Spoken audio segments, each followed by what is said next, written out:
Sports presents the 1984 World Series. Today, Game 5, the San Diego Padres versus the Detroit Tigers. Brought to you by Miller High Life, the best beer for the best time of the day. Welcome to Miller Time. By Ford and your Ford dealer. Have you driven a Ford lately? By Wagner, the right tool for painting. And by the makers of Right Guard. You work hard. You need Right Guard. The fog persists in Detroit, a 30% chance of showers. But nothing will dim the enthusiasm of the fans inside Tiger Stadium, the site of Game 5 of the 1984 World Series. Hi, everybody. I'm Vin Scully, along with Joe Garagiola. Well, here we are, Game 5, and the Padres up against it. Well, they're up against it, but actually it's the easiest day of the year for the managers on both sides in regards to one thing, the message they have to get across to their players. Sparky is simply, hey, we win one, it's all over. And I'll quote the players. Larry Herndon, who hardly says anything, said that the year is down to one game. Well, to pursue that line of thinking, of course, I can see Dick Williams pitching everybody at any time, but not Sparky, because he still has to remember and has predicted it still would go 7 games. Well, he's going to have his ace ready if it does go to the 7th game, Morris. But as you say, Dick will pitch everybody, including Ballard Smith, Jack McKeon. But they know what they have to do. And the Goose, it took one of the veterans to put it in focus. He said, hey, let's not try to win 3 games with 1 game, which simply means let's play our normal game today. Well, it'll be Dan Petrie and Mark Thurmond. Right now, let's go to public address announcer John Bell for the introduction of the national anthem. Ladies and gentlemen, the colors are being presented today by a joint color guard of United States and Canadian Armed Forces. We ask now that you rise to honor America as the University of Michigan Men's Glee Club, under the direction of Dr. Patrick Gardner, sings our national anthem.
Congratulations to the University of Michigan Glee Club, the men's group. What a magnificent rendition of our national anthem.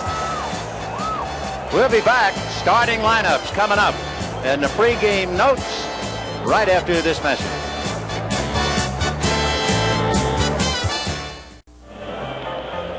Ladies and gentlemen, we draw your attention to the commissioner's box at the home plate end of the first base dugout for today's ceremonial first pitch.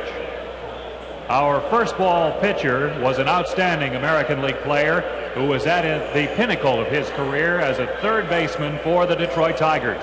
His accomplishments won him election to the Baseball Hall of Fame in 1983. We welcome as our first ball thrower Mr. George Kell. Mr. Kell will receive the baseball from a former college first baseman. It's with pride that baseball welcomes to the World Series the Vice President of the United States, the Honorable George Bush. Gentlemen, the first ball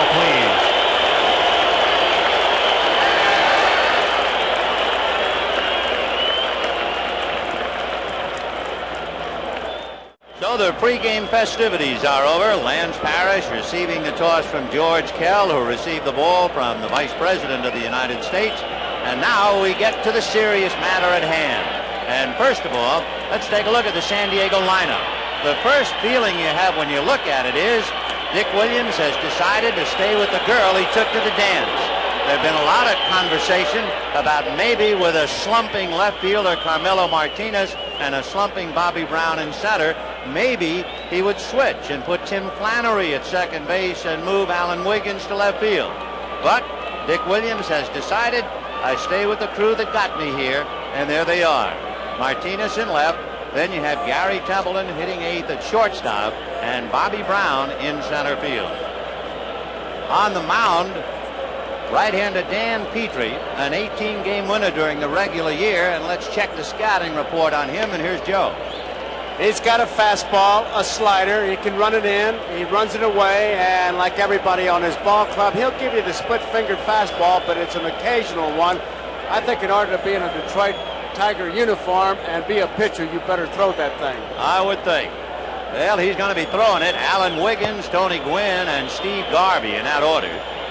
When Wiggins was hitting and Darrell Evans was the third baseman, Evans, you remember, stayed almost on the edge of the grass.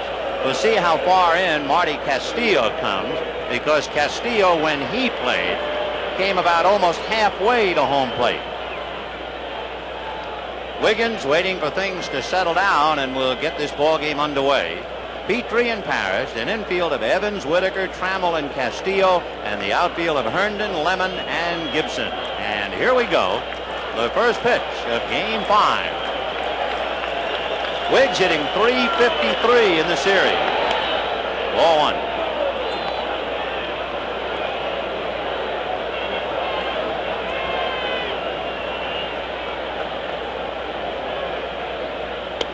On the corner for a strike, 1-1. Paul Runge of the National League is the plate umpire. Riley, Harvey, Barnett, Fleming, and Garcia on the line. 1-1. And line drive right on by Petrie and through into center field. That is Wiggins' style, is to hit it right back up the middle. And I think, Vin, you can almost, as we watch the replay of him, just serving it right back up the middle. He doesn't swing hard. Petrie just a little bit late with his glove. I think it's almost like the first game. Wiggins is going to send that message that I'm going to steal to get our ball club going, and they do need somebody to light that fire, and I'm sure we can look for a pitch out with Wiggins on the first base with Craig and Lance Parrish. Dick Williams hoping to get a jump. This Padre ball club has been behind from the fifth inning in every game. Now Petrie is very tough on base runners. In fact, more have been caught than have succeeded against him. He is 1-1 in that area in the series, and Wiggins no doubt will try to test him. That's in there. Tony Gwynn waiting, a patient hitter, to see what's up with Wiggins. That's the good hitter, giving him at least one strike. Now he's on his own. Gwynn can just do whatever he wants. He's hitting .357 in the series. 0-1. Petrie is considered an excellent fielder and very good at turning the double play. Wiggins settling in as if he's ready to push off over there. And a pitch out. That could have been a deke just to convince Parrish to waste a pitch. I think, well, he does that pretty much all the time. That's very soft around first base. They're all digging in there. What these managers do is pick a particular pitch. Forget strategy. They're trying to think, well, what will he throw? If he throws a slow pitch, I'll run him. 1-1. Hit foul down the left field line, out of play. That was a most important pitch. Had it been ball 2, then the Padres would have figured that would negate a pitch out, and you could bet Wiggins would be going 2 balls, 1 strike. But it's the other way around now. 1 ball and 2 strikes. Well, there's a lot of cat and mouse going on. Chances are 99/100th that he's not going to be pitching out here, but maybe Lance says, hey, he's thinking that I will. They're picking particular pitches. 1-2. He goes, and it's fouled away. The strategy, forget it. It's just they're trying to think of what the other fellow's going to do, and they act accordingly. Now, 1 ball, 2 strikes, you figure he's going to waste the pitch. Petrie went out after him. Gwynn, of course, with 2 strikes has to really take a hack at it. And Wiggins taking off a base hit. He'd have been in good shape. Interesting combination. You have a very fast runner. And remember, Gwynn, the toughest man to strike out in the major leagues, although Wilcox struck him out in Milt's game. 1-2. He goes. And it's chased and missed. The throw hits the runner, goes into center field, juggled by center fielder Lemon, and Wiggins is to third. So they got more out of that than they could certainly ask for. And they're looking for any kind of a break, and that could be it. And don't think the Tigers aren't thinking about it. It's a tough pitch for Parrish to handle. Low inside curveball. He's screened by Wynn, who swings. The throw is a little bit to the second base side in the center field as it was sailing away. And Wiggins ends up at third. You'll see the throw kind of sail. Now Steve Garvey is asked to do what the Padres have been unable to do, get a lead. The infield halfway. High slider, ball 1, 1-0. Roger Craig says Dan Petrie has the best slider in America. 1 ball, no strikes. Dan has a California flavor to his background. He was born in Palo Alto. Little nubber, and the count 1-1. There are situations that come up where pitchers have to do particular things just like hitters. And right now the battle is for Garvey to get the ball in the air. Petrie's got to keep that ball on the ground or go for the strikeout. ERA, whatever you want to go, the yardstick they use for pitchers is how good a pitcher is he with a man on third and less than 2 outs. Garvey has 1 RBI in his last 64 World Series at bats. And he hits it sharply to Whitaker. Wiggins to the plate. He is out at the plate. He never tagged it.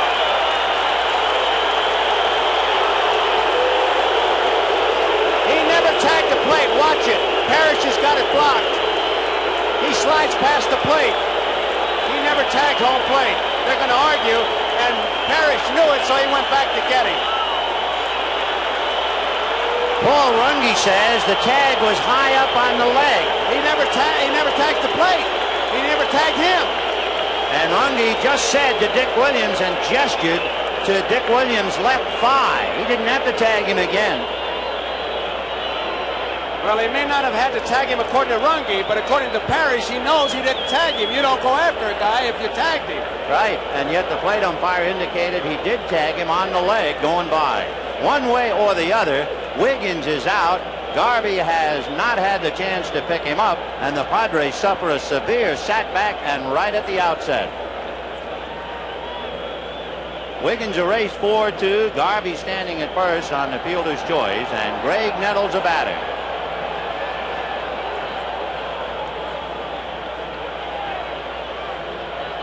Nettles has not been hitting. Only 2 hits in the series. He's walked 4 times. Foul ball. 0-1.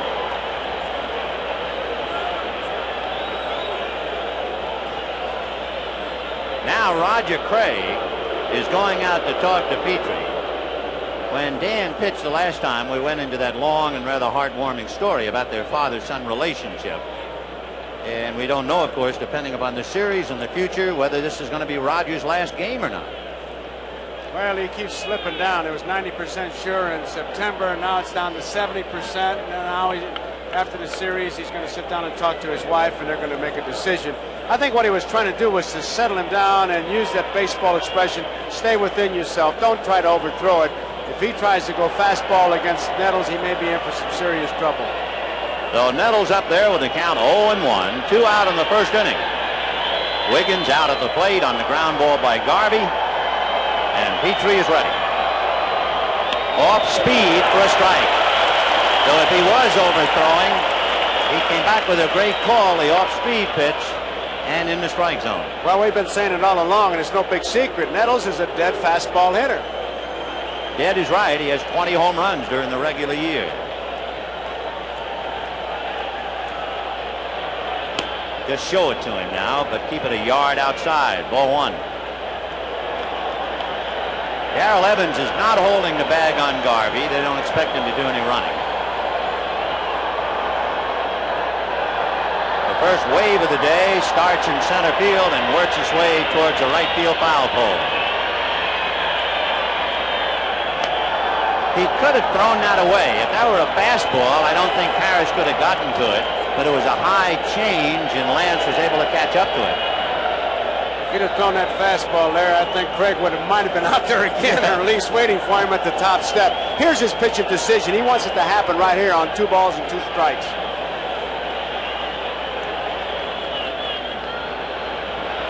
Little ground ball to Whitaker, and the Padres come up empty. No run, 1 hit, an error, and a man left in the big play. Lance Parrish tagging a sliding Alan Wiggins, who never did touch home plate. Scoreless at the end of half an inning. Here's the way the Tigers stack up offensively. Lou Whitaker at second base and Alan Trammell at shortstop. Kirk Gibson in right field and Lance Parrish behind the plate. Larry Herndon is in left field with the left-hander going. Barbaro Garbey is the DH. Chet Lemon in center field. Darrell Evans will be at first base and Marty Castillo at third. And on the mound trying to throw a blanket over them, left-hander Mark Thurmond, who lasted 5 innings against the Tigers, the longest for any San Diego starter. And remember that he was the one who really hung in there. We use the expression junkyard dog. That's what he is. He hangs in there tough. He's got good control, good motion. He's got an average, maybe below average fastball. Same can be said for his curveball, but his change of pace is an excellent pitch. If he turns it over, it acts like a screwball, and it sets up the other hitters. But the key to him, Vin, is what Terry Kennedy says. He knows his own ability.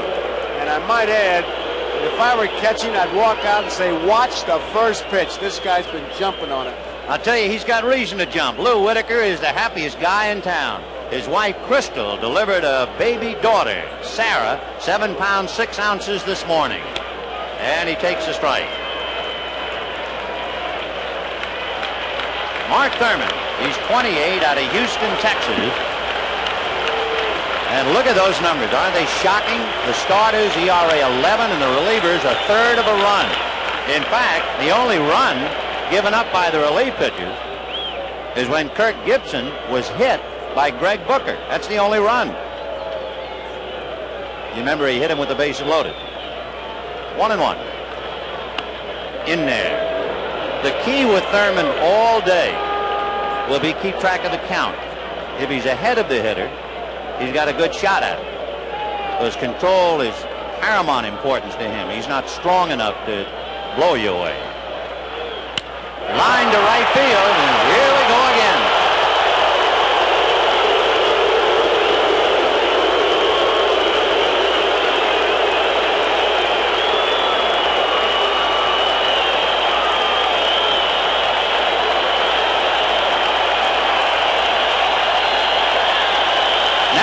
Yesterday's hero, although that's not fair, he's been a hero ever since he's been in Detroit. Look at those numbers. So Whitaker is at first. That base hit was for baby Sarah, I guess, and for his wife Crystal. Alan Trammell is hitting .563. And you have to give hitting coach Gates Brown a lot of credit. He's the one who talked to Trammell about keeping that left shoulder tucked in. Drive with it. Ball one. That wasn't much of a 1-2 fastball. I was surprised he was up with it, and it was a great pitch for Whitaker to handle. He's got to spot the ball. He's not going to overpower you. He doesn't like pitch outs a whole lot either. Many left-handers don't like it because they're looking at the runner. They say we can keep him close enough. That doesn't mean Whitaker's not going to run, because Trammell, even though he showed some power yesterday, they can put a play on. And yet we all have known of left-hand pitchers who hate to throw to first. Breaking ball in there, 1-1. Remember Kirk Simmons, of course, he never threw to first. He just tried to fake you with his eyes, I guess. he never threw. 1-1. They count to Alan Trammell. Trammell, who had a great September, he hit over 400. It's a big chopper slowly. Templeton goes to second in time. Boy, what a split-second decision. And he was correct. He really had something on that, and Wiggins was there. He didn't take for granted that Templeton would go to first base. He threw that ball hard. Got him. You know, as Kirk Gibson comes up to the plate, somewhere down around Tampa, Florida, watching the game, I'm sure, is an outfielder who played on the 44 Cardinals with Stan Musial, won the World Series, Danny Litweiler. Sure, I know Danny. Well, Danny, among other things, was the baseball coach at Michigan State. He convinced Steve Garvey and gave him a scholarship to go to State to play baseball. He talked Kirk Gibson into playing baseball. He was a football player. And I'm sure Litweiler is sitting back saying, my boys are doing well. Danny, good right-hand hitter. He also coached Dick Hauser at Florida State. And there it goes from Michigan State and all of Tigerdom.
Lance Parrish.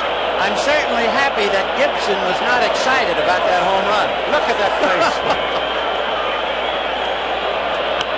Line to left field. And Mark Thurmond is a marked man now. And the Padres will have to be running uphill again. No one throwing in the bullpen, but in a minute there will be. You can bet on it. Oh, they're moving already. He's got to make quick moves today. Well, Mark Thurmond is suffering the pain and the anguish of all of the other San Diego starting pitchers. You lose today and your pitchers are going to be going with 4 months rest.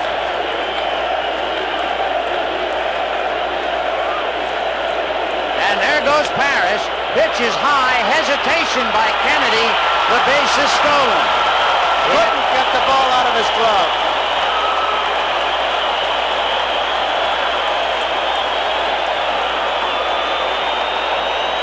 Watch his double take. He can't get it out right there. And Parrish, it takes him a while to get started with that big body. He kind of unfolds as he runs, but he made it. Well, San Diego is on the rack already. 1 out in the first inning, 2-0 Detroit. Change missed.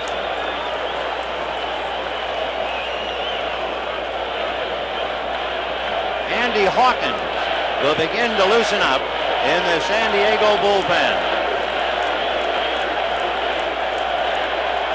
Busted back, blooper to center. Bobby Brown lets it land, hesitating, and now going to third is Parrish.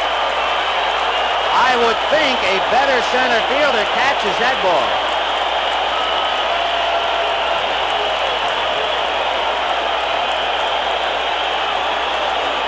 Lance Parrish thought it was be caught. You could see him retreat. Now he makes it to third easily. The broken bat might have been deceiving because it was a big swing by Herndon. Broke his bat and drops for the base hit. Sherry trying to settle everybody down. All he's really trying to do is the equivalent of a roll call. See who's here and who isn't hurt and who can continue to battle. Gibson swing and watch the reaction.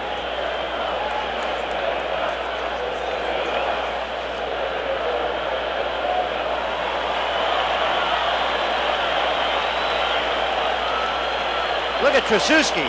He's as calm as could be standing there in the first base coaching box. He just wanted to make sure he tagged first. First and third.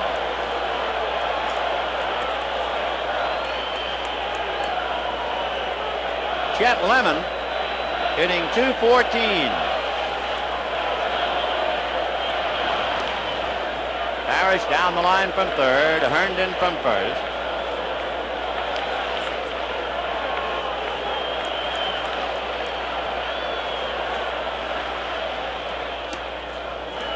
One and oh.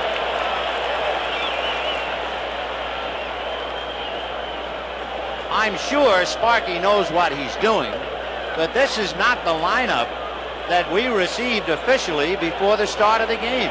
I can't believe Lemon is hitting out of turn, but this isn't the way the lineup was printed.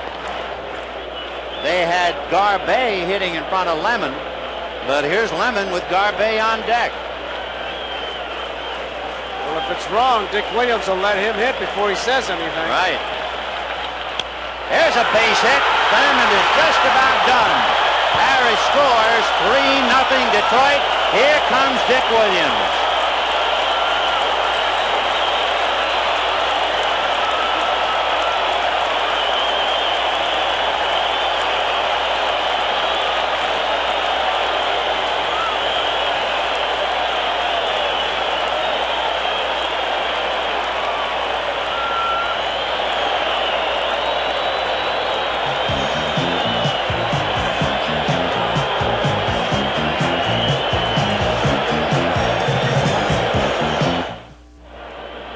Sparky Anderson finds himself, as usual, out in front.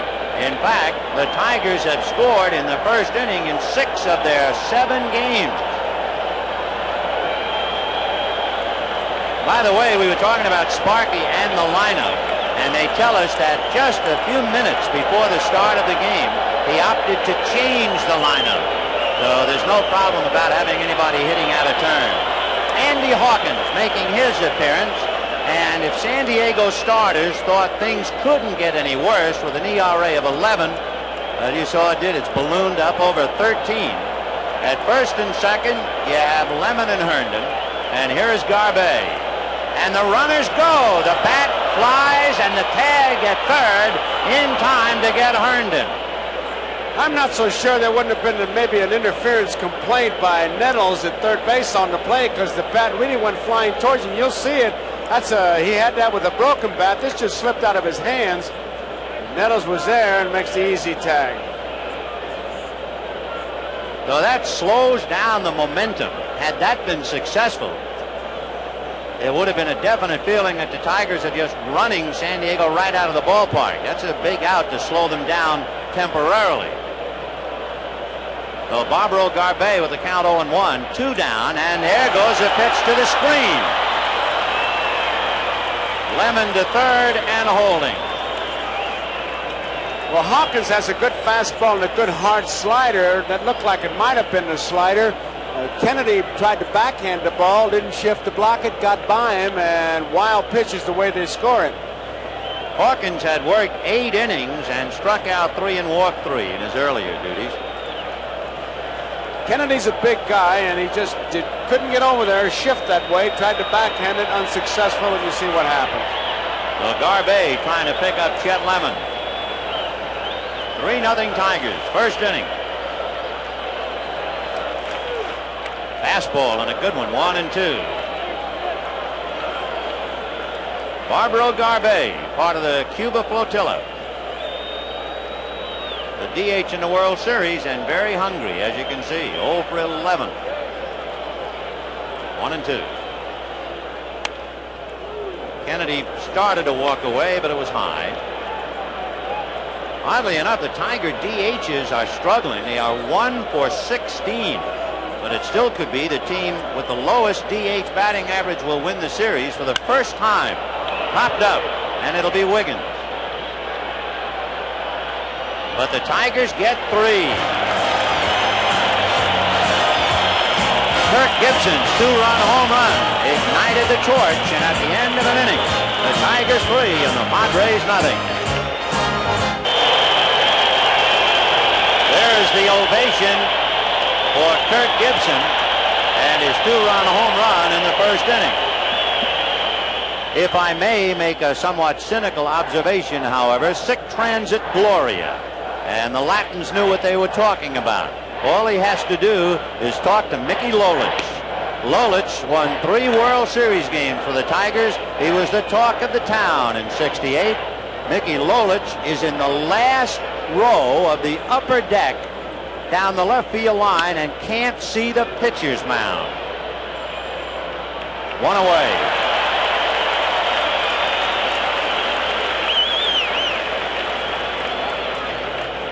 Another note about an early departure by a San Diego starter.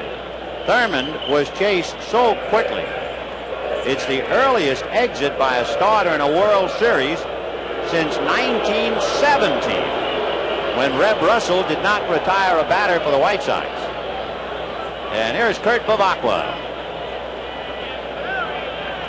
He's had a big series, as you're well aware, after hitting only 200 during the regular season. Fastball, 1-0.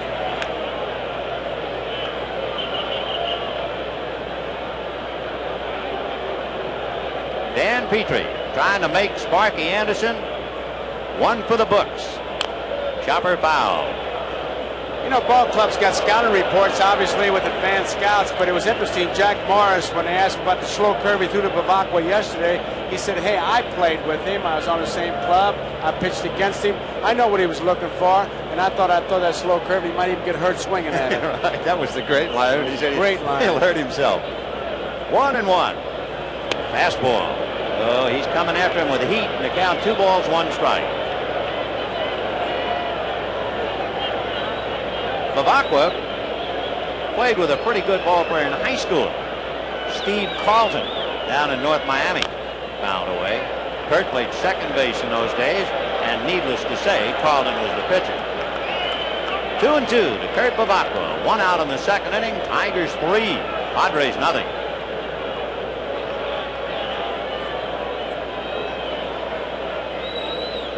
There aren't very many teams to come back down 3-1 in the World Series. 2-2. Line to left field, but Larry Herndon is there. Although he didn't appear too sure of it. The lights are on. We saw Bobby Brown hesitate. Take a look at this and try to catch it yourself. This ball kind of knuckleballs out there. Sometimes the ball will do that, and Herndon is really fighting that ball. You can see he just wasn't that sure. A couple other places he had rather been, I think. Larry has cut down his errors in left field considerably. A year ago he made 15. He only had 3 errors this year. Here's Carmelo Martinez, and it's been on-the-job training for him. Look at that. 7 strikeouts, 1 for 13. As we said at the start of the telecast, it's been a little surprising that Dick Williams stayed with Martinez and Brown all the way instead of perhaps putting Flannery at second and Wiggins in the outfield, but Dick's staying with his club. 2-0. He looks like he's moved a little closer to the plate.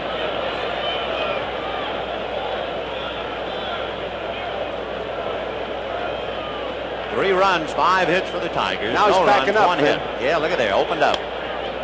That's the thing he was trying to get over. Another stop opening up.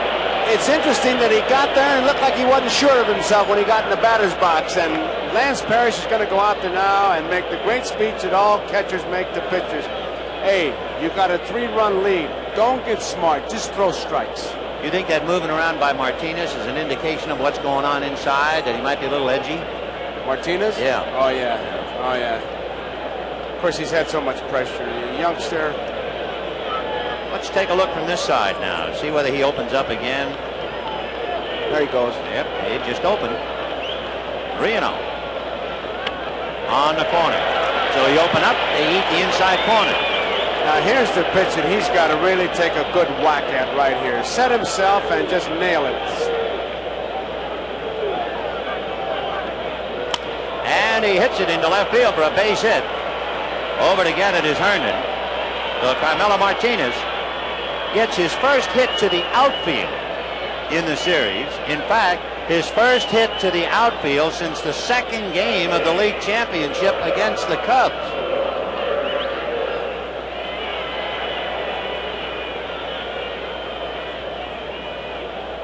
Really see the seams. Looked like a slider just stayed there. There's Gary Templeton. Ball one. In Petrie's other game, when Templeton was the base runner, Dan Petrie balked. He won't have to worry very much about Martinez leading by 3. They're not holding him on. That's a strike. Templeton has made up his mind, it seems like, that the fastball from the middle of the plate out, he's going to let him have it until he's got 2 strikes, but from the middle of the plate in, he's going to get a good hack. All 5 of Templeton's hits have come left-handed. 2-1.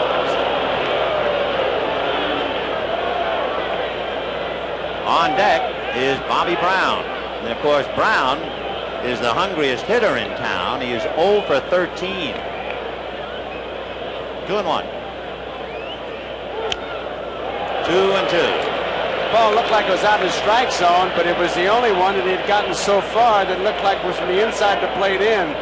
So, if nothing else, if you're behind that plate, that tells you that Templeton's really got it zeroed in. And if he's going to go after a ball out of the zone, left-handed, it figures to be low.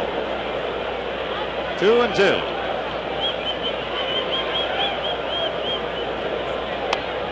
Wouldn't go on that one. It stayed outside and high. So with 2 down, a full count, Martinez will be going. And the crowd a little uneasy because in a small ballpark, a 3-run lead can dissipate in a hurry, especially if Brown represents a tying run coming up. Martinez goes, and there's a ground ball to Evans. He'll do it himself.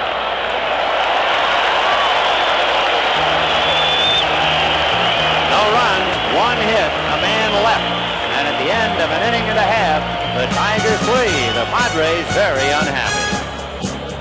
Well, Joe, what might be considered a thread of a story has instead become a main artery. The inability of the starting pitchers of San Diego to even be around to be introduced. And it makes it tough on the catcher because you know what his best pitch is going across the foul lines, but you have to find it out there. Kennedy hasn't had much of a chance. They're out of there before he knows what's happened. Well, we'll take a look and see if Sparky Anderson will become the first man in history to manage championship teams in both leagues. There he is. George's daughter, Shirley, married in March. And Papa's going to be delighted to spend part of his share picking up the wedding. And Darrell Evans starting for Detroit. Ball 1. Evans, Castillo, and Whitaker against Andy Hawkins. High fly ball into deep right field. Gwynn, however, is going to make the catch. 1 away. That is a gray, overcast day in Detroit. You see Gwynn looking up a second time. The lights have been on, they turned them on an hour before the start of the game at least. Doesn't look nearly as ominous on that kind of a shot. You get more feeling now. Marty Castillo. Ball 1. One of the unsung players to inherit a hero's role when he hit his home run the other night. Fouled away.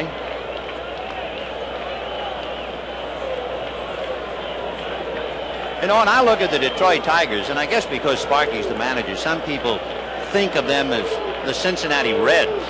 But the more you look at this ball club, the more you think of the Oakland A's, a bunt foul out of play. The Bays of, let's say, 72, 73, and 74. They had 3 big pitchers, Vida Blue, Catfish Hunter, and Ken Holtzman. They were a team that didn't hit well. In fact, in 3 straight, their highest batting average in the World Series was .212 as a team batting, but when they hit, they hurt. And you remember the 74 World Series, and Joe, you probably call the play. Remember when Bill Buckner was thrown out on a great relay from Reggie Jackson to Green to Bando. And it reminds you of the Bavacqua play being cut down in San Diego. Basic baseball, they had it. Unintentionally fouled away. Still 2-2. If it appears that Hawkins is working in a hurry, that's his style now. They want him to get the ball and come at the hitter, not nibble and just fool around. Make him hit you good stuff. hit it on the fists and hit it foul. In talking about teams trying to come back when they're down 3-1, both managers here know that feeling. In 1967, Dick Williams was managing the Boston Red Sox. They were down 3-1. They won 2 and then lost the championship to Bob Gibson and the Cardinals.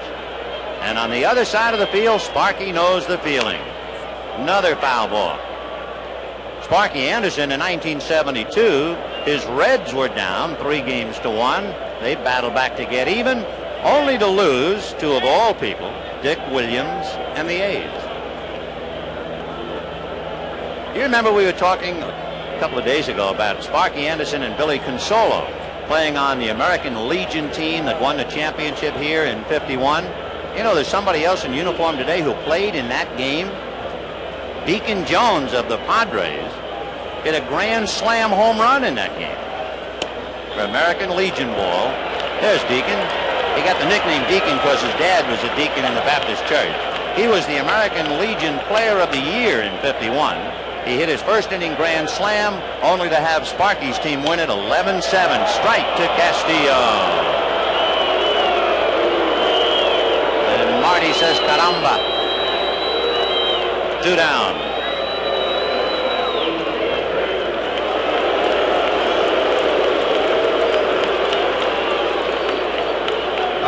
You love that as a catcher. Low fastball. If he tries to hit it over the plate, it had to be a strike. In fact, too close to tell, I'll tell you that. Here's Lou Whitaker, the brand new daddy. Ball 1. I said tell. Take is what I meant. Too close to take. You got 2 strikes, you got to whack. Like every ball player, you take, you're fooled, so you go to first, right? Right. High pop fly. Back a second. Templeton digging, but Brown coming. Bobby Brown. And the Tigers go quietly in the second, but they already had a belly full. At the end of 2, 3-0 Detroit. We'll be back after these messages from your local station. The Goodyear Blimp America from Houston, Texas. Pilot Captain John Moran from Spring, Texas. The stewardess Mickey Whitman. The America, one of only 4 Goodyear blimps in the world. Bobby Brown, Alan Wiggins, and Tony Gwynn. And the at-bats for Bobby Brown have become a litany of frustration. He is 0 for 13 as he chops it behind the bag to Trammell and beats it out. So Bobby finally breaks through. Trammell kind of let the ball come to him. He played it very easy. And it's a tribute to Bobby Brown, who's had a tough time, but he just kept hustling. You see Trammell waiting for it, and Brown didn't put his head down as if to say, well, another out, when is something good going to happen? He tried to make something happen, and he hustled down there, and he beats it out. Trammell did not charge the ball. Brown hustled it, and Brown breaks the ice. So Brown aboard. Alan Wiggins. I keep thinking I've seen this movie before, maybe 4 other times. Castillo looking bunt. Ball 1. Each day, it seems, the Tigers score in the first inning. They knock out the San Diego starter, and then the Tigers stand around, and the Padres keep getting men on base and rallying and falling short. 1-0. Ground ball to the hole. There's Whitaker, and he will just go to first. Just about impossible to double up Wiggins. He hit into only 2, and the toughest man in the majors. And one of the things that he did, it didn't get a good grip on that ball. We'll see it here. The ground ball, he almost loses it in the webbing. Right there, and he says, well, I'll just get the sure out. So 1 down. Brown at second base. Tony Gwynn trying to pick him up. Gwynn struck out on a bad ball with Wiggins stealing. And it's rare to see Tony go down on strikes.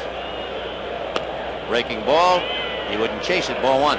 Among the many things you can say about Whitaker, especially on the play like that last one, he does have soft hands. Soft hands.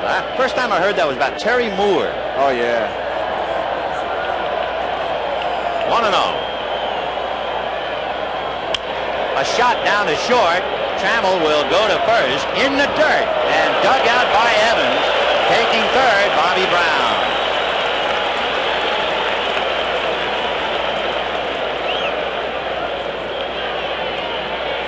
So Steve Garvey will be coming up.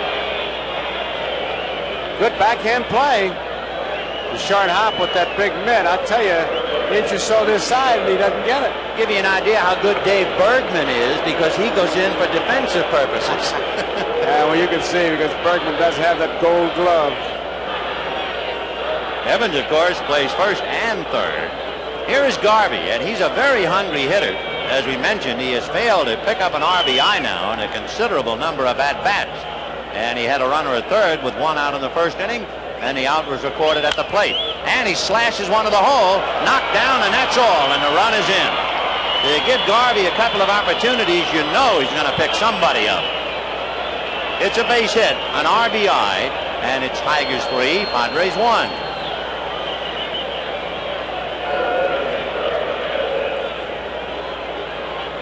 Even if Trammell comes up with it, his momentum would have carried him far too much towards third base for him to make a play at first. That's a base hit all the way. You know, the Padres, counting the league championship series, are 0-4 on the road. And they have never been ahead on the road against either the Cubs or the Tigers. And with that run coming over, it's only the 7th run that they've scored on the road. Well, it's been a bad road show for them. That run's a big one in many ways. Cracks the ice, of course, but you only need one base runner for that tying run to get at the plate. And you all go back to the hustle of Bobby Brown. He could have quit and said, oh, there I go again. And exactly. The shortstop throw him out. 0-1. 1-1. Nettles, of course, in this kind of a situation, he can get you even with one swing. Bobby sitting in the shadows there in the back without the hat. Gary Templeton in the forefront. That's Deacon Jones.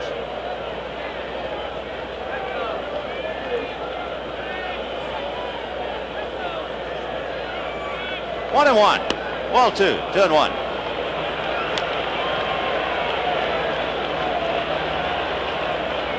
Tigers 3 runs, 5 hits. A bomb from Gibson with a man aboard. And the Padres 1 run, 4 hits.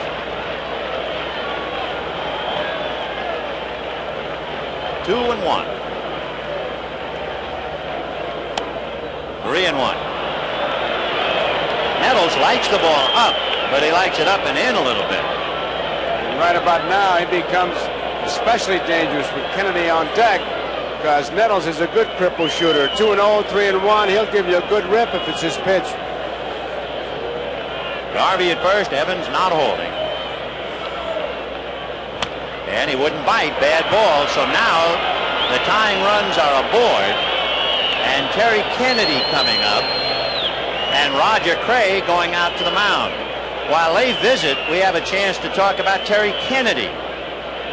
It's kind of one for the books. Terry Kennedy and his dad, Bob, also a big league ball player. There have been 9 father and son combinations to play in the World Series. But only the Kennedys, Bob and Terry, the only father and son combination where each had at least 1 RBI in the World Series. Kennedy, of course, had a double to drive in 2 and a home run. Needless to say, Bob is here.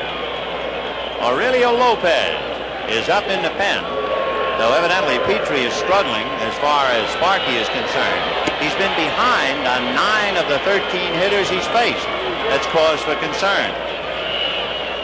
Kennedy grounded out in the 2nd inning. He finds Nettles at first, Garvey at second, 2 out, and a run in. 3-1 Detroit. Fastball, and he hit it to Trammell, who goes to Whitaker. Kennedy hit an outside pitch, tried to pull it, and grounded it the other way. He wasn't going that way at all. 1 run, 2 hits, 2 left, and at the end of 2 1/2, Tigers 3, Padres 1. That's the official family in the front row with the glasses. Ballard Smith, his wife Linda, and behind you see Carol McKeon and Jack McKeon, Trader Jack. That's the official San Diego family. Mrs. Kroc, Joan Kroc, I'm sure she's in the ballpark somewhere. No, she's up to New York, maybe. You know, Mrs. Kroc, besides owning the ball club, is also a movie producer. Ball 1. And If Joan Kroc, the owner of the Padres, is producing a movie, what do you think it's about? Owner of the Padres. Religious thing? A priest. It's called Mass Appeal, and Jack Lemmon is going to play the priest. She didn't call me. You didn't get the call on it? Well, I'll be. Andy Hawkins got the call a lot earlier than he wanted. 2-0, the count to Alan Trammell. Right. Not many people going to hit that pitch. Low outside, right on the corner. We have more breeze right now. I don't know if that's a harbinger of things to come. High fly ball into right center, and looking up and calling is Gwynn, but so is Brown. Oh, they almost had an Alphonse and Gaston act out there. So in watching Herndon and now looking here, there's trouble out there. Brown is hollering, and now he's going to hear Gwynn. He says, I got it, I got it. Now he hears Gwynn, and Tony was checking to see how close he was, and he almost overran it. Brown said, you got it, you take it. One away. Balls like that, you don't want a whole lot of conversation. It's I got it, and then zip it up. And yet, normally on every ball club, the center field is the captain out there. He takes anything he can get to, right? Right, he runs everybody else off. In fact, when Willie Mays was playing, he caught everything from the polo grounds at Kennedy Airport. That flag is 125 feet in the air, and there's a fairly good breeze blowing out to left field. 2-0 to Gibson, who powered one upstairs to right center.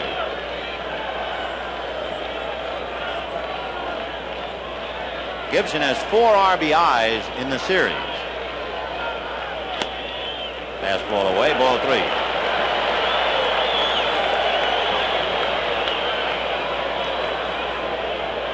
Andy Hawkins will watch his delivery. Here's a 3-0 pitch. Ball 4. The reason we were watching his delivery, when he was an unsuccessful pitcher, Hawkins would go into his windup and then drop his right hand below his belt buckle. Watch this now. See where his hand goes. See it stay up above the belt? That's the big change, apparently, in his delivery. Well, little thing can make a big difference. I mean, who'd ever think of just the hand up above the belt? Dropping your shoulder when you're driving it. Here's Parrish, and they'll watch Gibson. He shortened his backswing is what he did. You want to give me a little hip music? A little Hawaiian stuff? No, nothing like that. All right. Gibson stole 29 during the regular year. So the 2 Michigan Staters, Garvey holding the bag. We're watching his hips. He was doing a lot of shaking there, wasn't he? Well, he does a lot of things. He digs in with that left foot. He'll paw almost every time. He will build something, and he'll deke a little bit. You're going to have to watch him now. After your comments, he'll really do it now, I'm sure. There he goes, digging in. Watch the hip. Didn't have a chance, really. It's 3-1 Detroit in the 3rd. Just gives you something to watch when you go to the ballpark. Hey, I'm hip. Well, 1-1. Big banner in left field earlier today. It said, "No jive, I'm alive." Boy, is ever Detroit.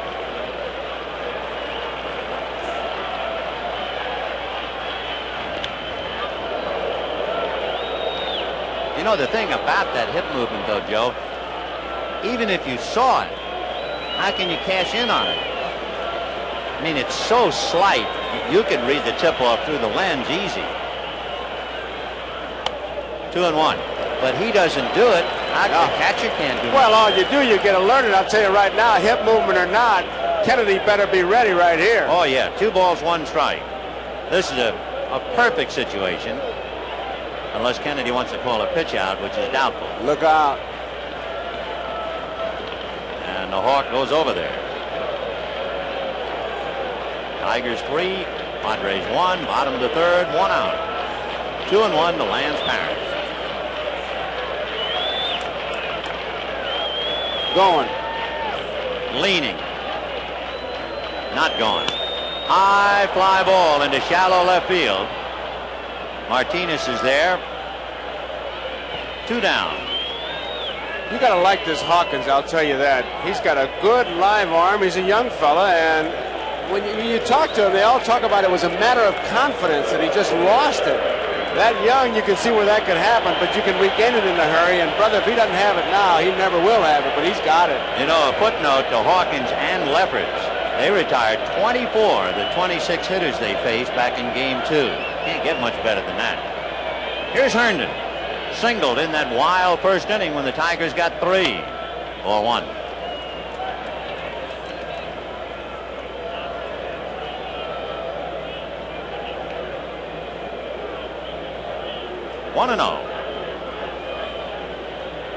Herndon is from a great name town, Sunflower, Mississippi.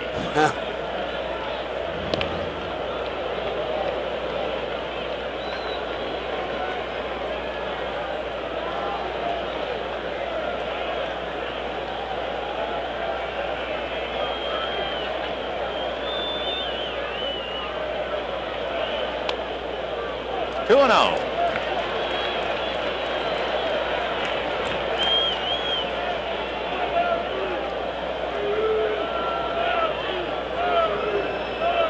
Isn't that something? But of course, if you put the wreckage of the starters up there, it's a totally different story. And the reason why the Padres are down 3-1 and why the Tigers are leading 3-1 right now. 2-0 to Larry Herndon.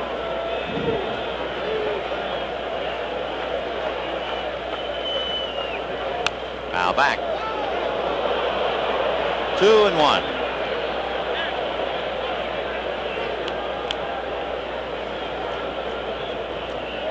We mentioned it in the aftermath of the first game. Larry Herndon is so quiet, so shy, so retiring that when he hit the home run in the first game in San Diego, they tell me he left the park in uniform and he had his clothing delivered to the hotel. I mean, that's being retiring. And it's not that he's upset and doesn't want to talk to anybody. It's just his nature, and you have to respect that. Oh, he's a good fella. First thing he said was, hey, that was Jack Morris' game. 2-1 to Larry. And there goes Gibson. Ground ball to the hole, backhanded by Templeton, and guns him out. Boy, what a pleasure to watch him throw the ball. And the count was 2 balls and 1 strike. Manager's delight. A walk to Gibson, and they leave him. And at the end of 3, Tigers 3, Padres 1.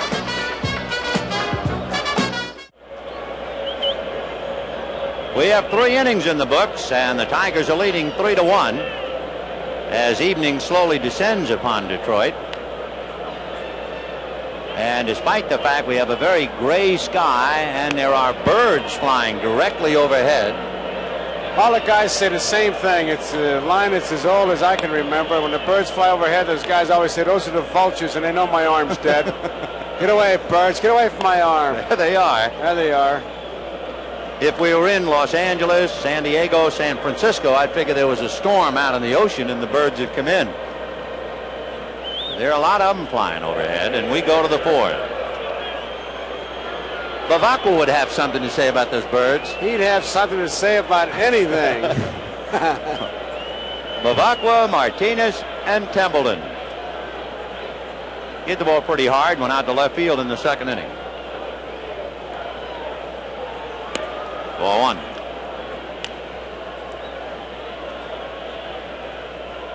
Dan Petrie trying to lead the Tigers to a championship. 1-0. You know, if the Tigers should win today, they would really become a home team to the pleasure of their fans. They clinch their division at home. They clinch the pennant at home. And here they are trying to clinch it in the World Series at home. Petrie falling behind. Sparky, I'm going to get that bullpen going in a hurry, I'll guarantee you, and make a quick move because he'd like to nail it down, obviously. Lopez was up back of him in the 3rd inning. And look at there, Craig on the phone. A strike.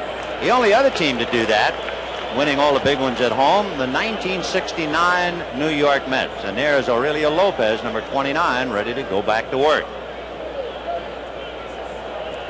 3-1.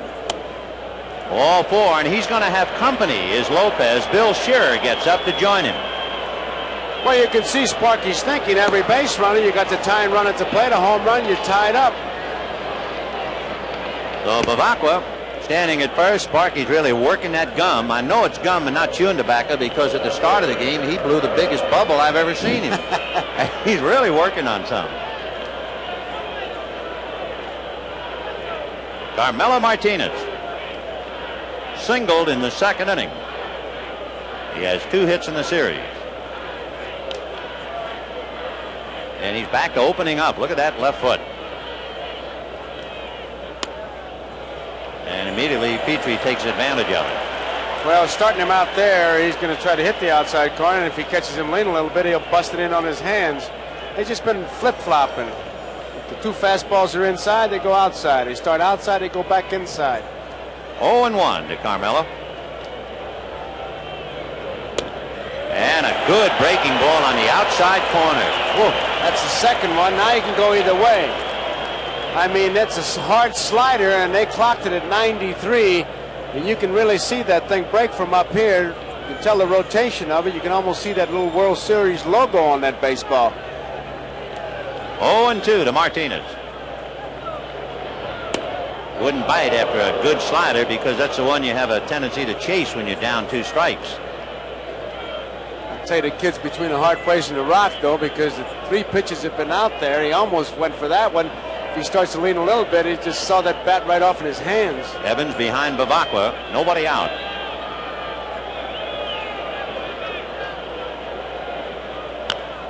Fouled away. Another breaking ball. Only this one he came inside with. So that's 4 in a row. He missed with that one. He didn't want it where he got it. 4 breaking balls in a row. And you can watch Parrish when he gives the sign. If he stays on that outside part of the plate, it's a breaking ball. And then if he comes inside, obviously it's a fastball. And remember, it was a bad slider that Bavacqua hit for the 3-run home run in the 5th inning back in San Diego. 1-2. 3-1 Tigers, top of the 4th. Fastball, and got him on a foul tip. Stayed outside the whole time.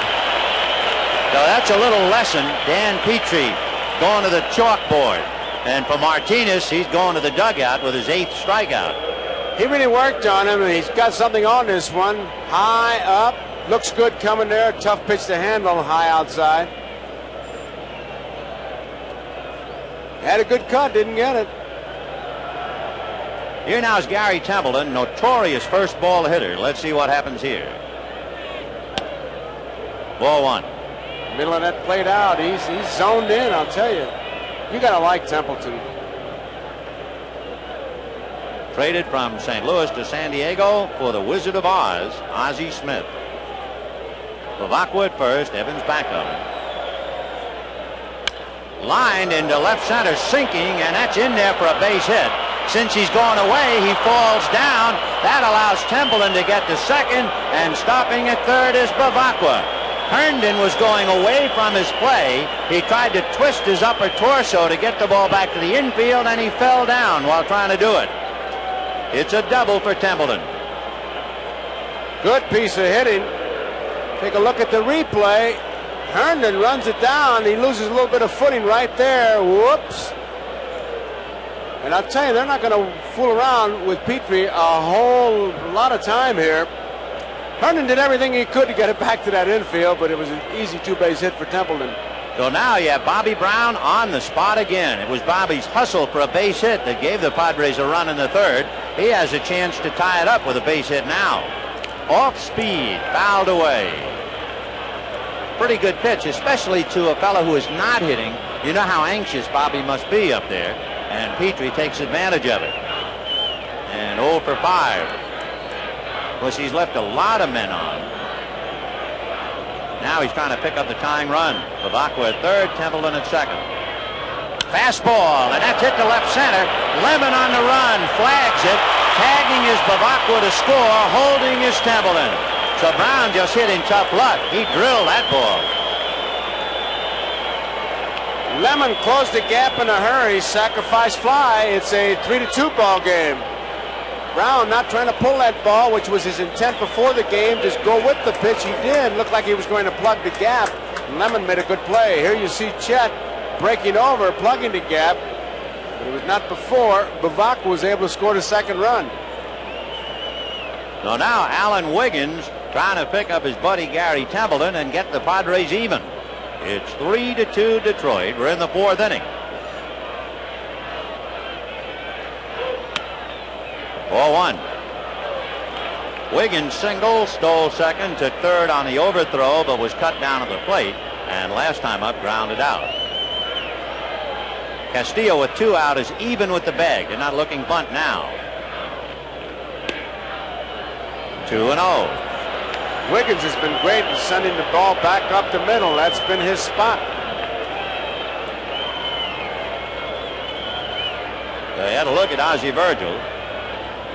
Petrie continues to be behind on most of his hitters. A dangerous way to go, pitching uphill. 2 balls, no strikes. Fastball hit into left center. Lemon was shallow. Here comes Templeton. Lemon's throw cut off by Evans. He goes to Trammell. It gets away, and it's finally retrieved by Lemon. Whitaker tried to glove it and couldn't, and the Padres have tied it up. And the Tigers have to be thinking, as you see this ball going to left center field. Here comes Sparky.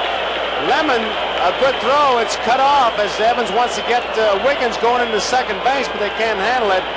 Tigers have to be thinking, Vin, about the Cub-Padres series when the Padres were down. But remember, this ball club, they showed you they got a lot of dog. I mean, they're tenacious, a lot of bulldog in them. Well, they were down 3-0 to Rick Sutcliffe, and they were able to pull the rug out from under him. And they were down 3-0, and they have at least chased Dan Petrie and Bill Scherer, the left-hander, will be coming in after we watch Gary Templeton bring home the tying run.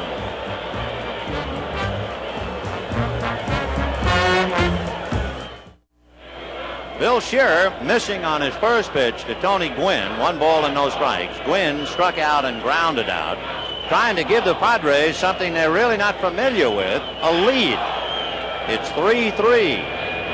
Off speed and a high fly ball. Gibson going back to the track, and he's got it. So the Padres scramble for 2 in the fourth and get even. And remember, they also had a man thrown out at the plate. And at the end of 3 1/2, Padres 3, Tigers 3. We're going to the bottom of the fourth inning. Sparky just hollering, come on, Chester, let's go. It'll be Lemon, and we'll see about Garbe because Johnny Grubb is on deck. Dick Williams, meanwhile, has entrusted the tie to Andy Hawkins. Lemon, Grubb, and Evans figure to be coming up against Hawkins. Fastball inside, and a shocked disbelief. There's Johnny Grubb.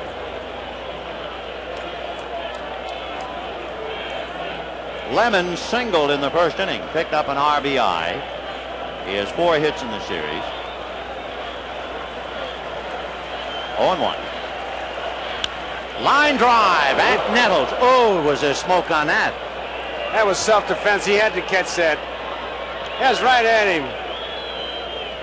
You talk about hitting it right on the nose. And Nettles, he just kind of looked at it after he caught it and said, hey, don't be coming down there so fast. Here's that had to shot. hurt, don't you think? It looked like it was a heavy ball. Watch it sink right there. Caught in the webbing. Like it was made of steel. And Johnny Grubb, a former Padre, coming up. He's a #1 Tiger pinch hitter. He had 381 during the regular year, including 3 home runs coming off the bench. Of course, the Padres know all about him.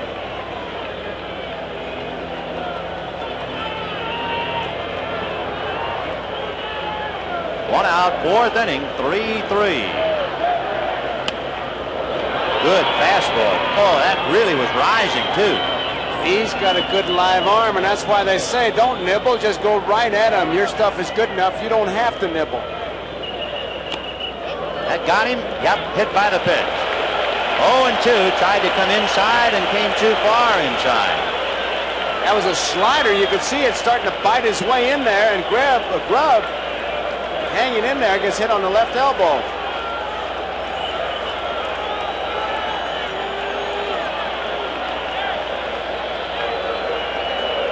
The Grub goes to first the hard way, hit by the pitch.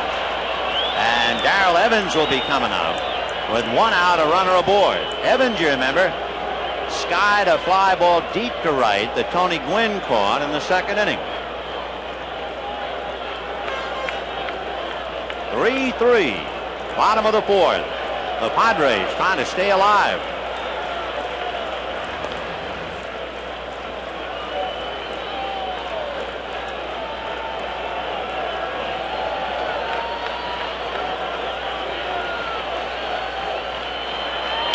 High fly ball, it's playable, and Tony Gwynn actually coming up for it.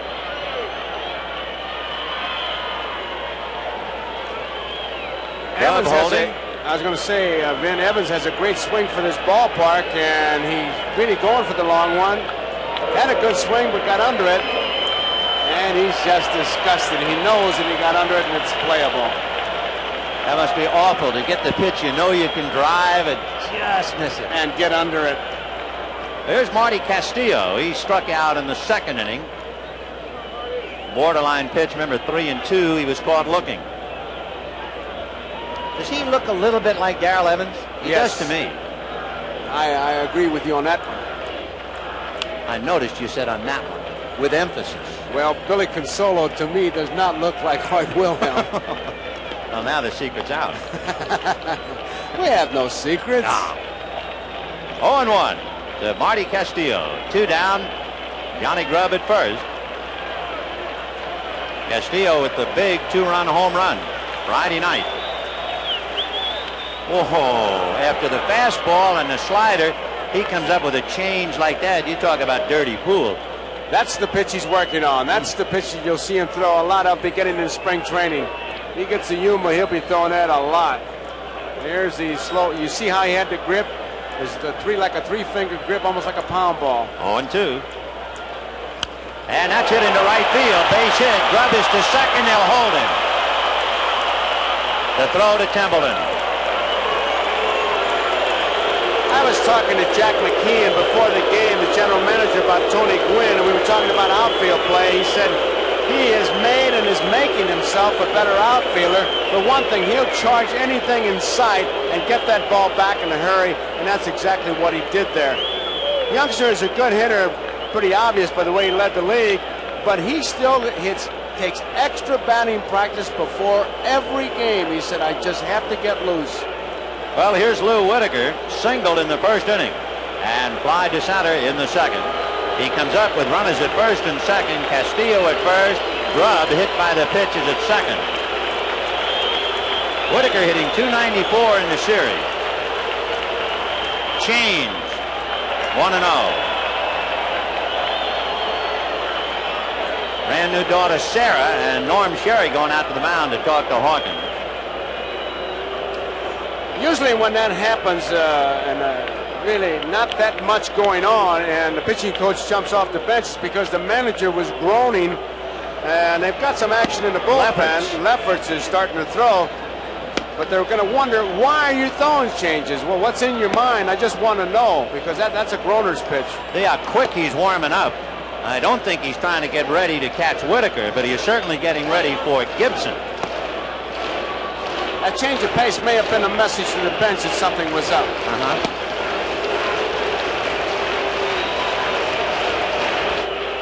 There's a scorecard. Williams, of course, thinking, okay, I got Whitaker here, but then I have the right-hand hitting Trammell coming up, so I'll stay with Hawkins, and then if I'm still in trouble and they have Gibson, I can counter with Lefferts. Maybe. 1 ball and no strike. Well, 2. One thing you know, Williams cannot afford to play any kind of a waiting game. Not today. He'd be left at the station. 2 on. Castillo at first, Grubb at second. 2 out, 3-3 in the fourth. And Hawkins now is in a lot of trouble. There's Alan Trammell. Boy, you talk about the horns of a dilemma. 3-0 to Whitaker and Trammell waiting in the wings. Ball 4, The bases are loaded.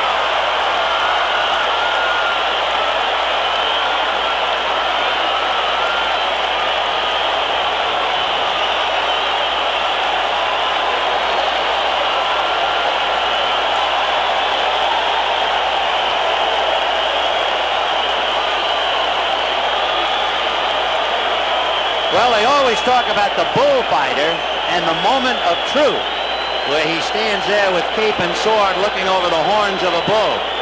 It is the moment of truth for Andy Hawkins as Trammell comes up with the bases loaded, 2 out, 3-3 in the fourth. High fly ball, it's playable. Bobby Brown is there. And the Padres get out of the cage. And Andy Hawkins looked right down the throat of the Tiger and got away with it. And at the end of 4, 3-3. We'll be back after these messages from your local station. We're going to the 5th inning in a tied-up ball game. And Bill Shearer working on Steve Garvey, Greg Nettles, and Terry Kennedy.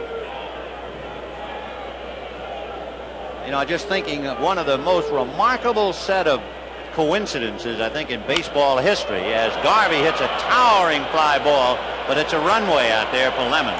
1 away. We're in the 5th inning of Game 5. Now, how about this for an oddity? Go back to 1952. Carl Erskine is celebrating his 5th wedding anniversary. He's going to pitch the game. In the 5th inning, the Yankees score 5 runs on 5 hits. Dodgers win the game 6-5. Erskine goes all the way. Time of the game 3 hours. It started at 2:05, so it ended at 5 after 5. So you can always remember Erskine's anniversary. Yes, you can. Then he went to the racetrack and bet number 5 and went right down the tubes. Finished 5th. 1-1. 1 out in the 5th. 3-3 tie, each side with a half a dozen hits.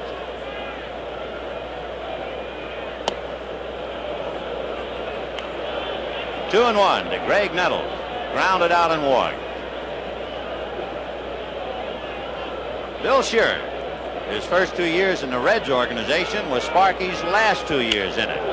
There's a drive to center, sinking base hit. The 1-out single by Nettles. And that'll bring up Terry Kennedy.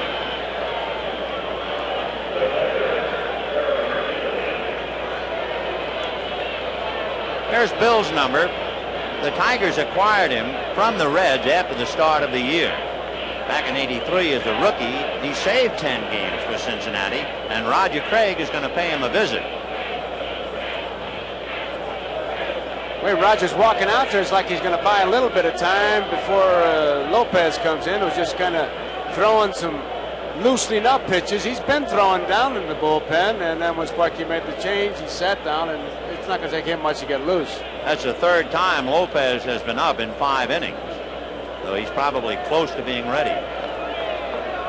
After the left-hand hitting Kennedy, Lopez looking ahead would figure to get a call. Bavacqua, Martinez, right-hand batters. Templeton switches, as you know. There's Kennedy, grounded out and hit into a force play. 3-3. Nettles, who does not run well at first, with a left-hand hitter up. Evans not holding the bag. Slow curve, fouled away. If you watched the special feature yesterday about relief pitchers, they were talking about funky, modern day slang, of people like Quisenberry. When Russ Nixon had Bill Shearer at Cincinnati, he said Shearer has a funky breaking ball. I don't know what the definition is. 0-1. Well, that might be it. Kennedy just agreed. Here with the super duper slow-mo, you might see a funky pitch. Wherever you are, Russ Nixon, this one's for you. 0-2.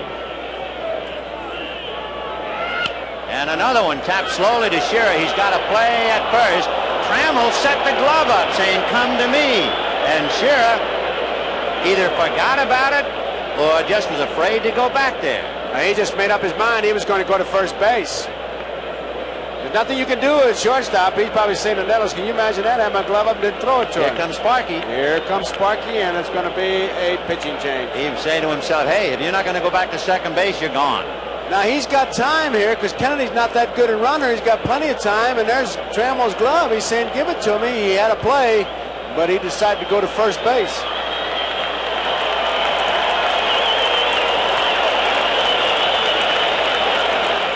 Well, now there's a Tiger you can hold. Talking about holding, that's his responsibility. Aurelio Lopez trying to hold the Padres with a runner at second and a 3-3 tie. Lopez picked up for Petrie in game 2. He went 2/3 of an inning in that game, did not give up a run. However, he gave up a base hit and a walk, and he got away with it. He's a power pitcher, throws hard. He was a pitcher who made that one pitch on the pitch out that got Larry Barnett with Templeton swinging. As we look at Roger Craig. So Kurt Bavacqua is the batter, flied to left and walked. Lopez had a 10-game winning streak, the longest in the American League this year. 0-1. Nettles at second, 2 out. 3-3, top of the 5th.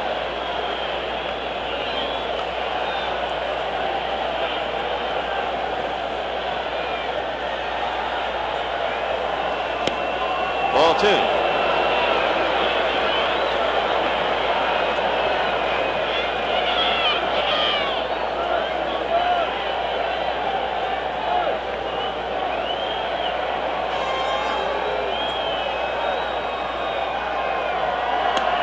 Strike.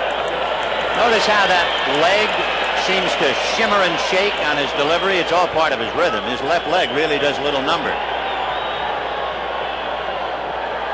2-1 to Bavacqua. Nettles at second. 2 out. Fouled away. 2-2. It'll take a pretty good base hit to score Nettles from second base. He will be off with the crack at the bat because of 2 outs, but we could see a play at the plate because they're not that deep for Bavacqua.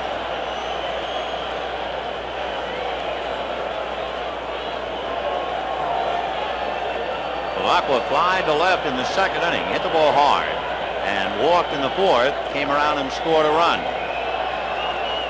2-2. Half swing, got him. To Lopez, strikes out Bavacqua. Nettles left at second base. And at the end of 4.5, it's still 3-3.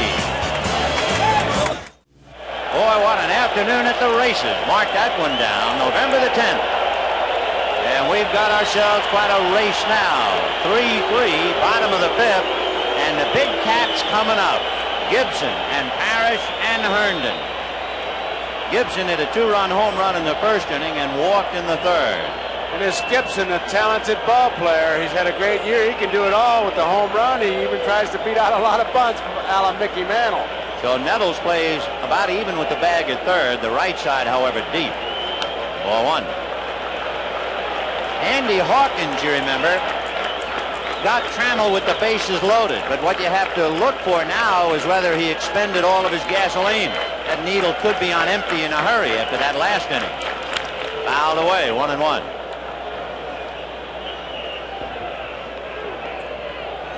Sparky trying to win it in both leagues.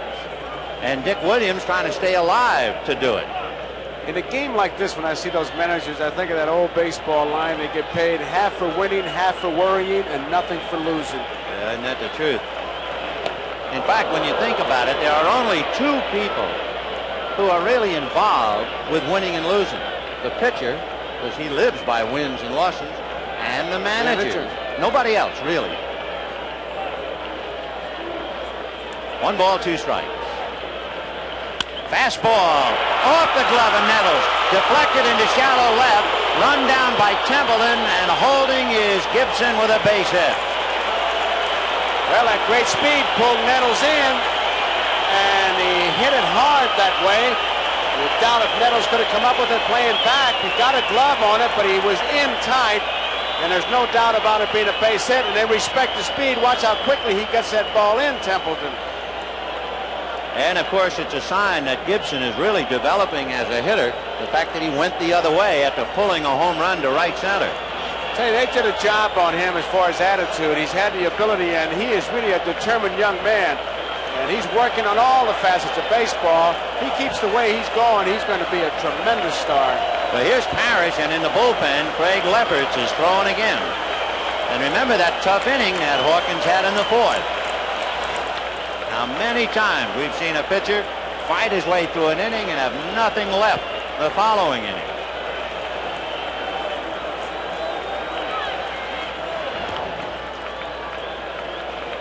Three runs, 7 hits for each side. Lefferts in the pen.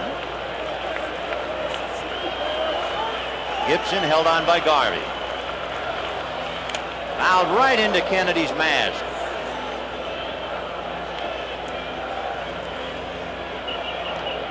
Lands with his 33 home runs during the regular year, hitting .267 in the series.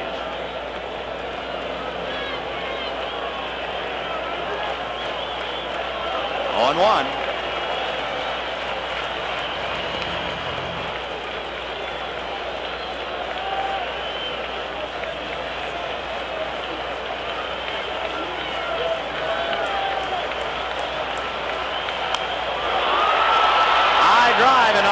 Martinez on the grass, on the track, makes the catch. Gibson tags, going to second. He's in there. Once again, Gibson's speed pays off. He was right on top of that bag when he began his slide, but the scouting report has been that if you can run on the outfielders, I wouldn't be surprised to see him appeal the play once they get set and get it going. Thinking that Gibson left early, at least it'd be worth an ask. No one hollering from the dugout, and that's a usual sign. The Padres are very quiet. So evidently they're not going to appeal. The whole club would be up if they thought Gibson did leave early. I did it on general principles. Yeah.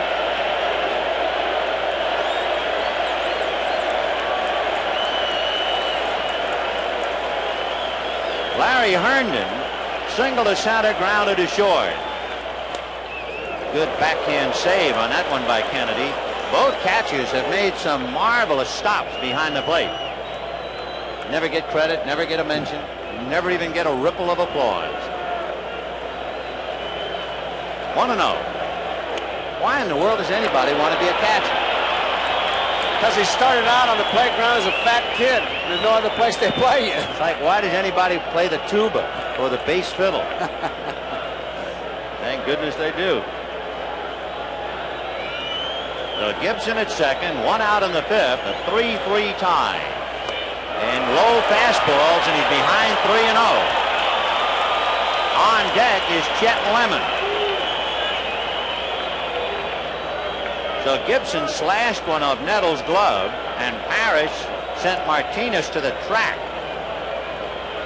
And the count 3-0 to Herndon. So with Gibson at second, you definitely have the feeling that Hawkins is laboring a bit. And he walked it. And here comes Dick Williams, and I wouldn't be the least bit surprised if Hawkins' needle is on empty and he's gone. We'll see. Oh, he's got to make the change, because that's not Hawkins that has been out here in the other games.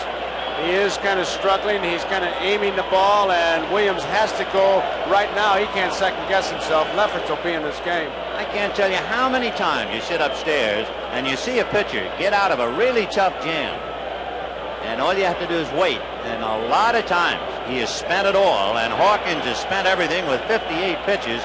He's gone. Now there's a guy in a hurry. The other fella kind of like to hang around. Our blimp sailing serenely overhead. Inside Tiger Stadium, things on the wild side. Direct contrast. You have Kirk Gibson at second base. 1 out. You have Larry Herndon at first base, and you have Chet Lemon coming up. Craig Lefferts is now in his 3rd game. He was in Whitson's game. He went 3 innings, allowed just 1 hit and struck out 5. And he was also in Shaw's game and worked 2 hitless innings. you'll see a pretty good screwball that he's come up with, and he can change speeds with it, so it gives him really 2 extra pitches. Levert's born in Munich, West Germany. Screwball, 1-0. One away in the 5th inning, 3-3. You like to see a guy run in. He really overdoes it the way he comes in, but it makes your ball club look good, like, hey, don't worry about it. I'm here, man. I'll get him. Some guys, they figure, uh-oh, why me? 1 ball, no strike. Scroogey away, ball 2. You wonder sometimes in a pressure spot how many ball players would say, don't hit it to me. There are enough. One is too many on the ball club, but there are enough. 2 balls and no strikes to Chet Lemon.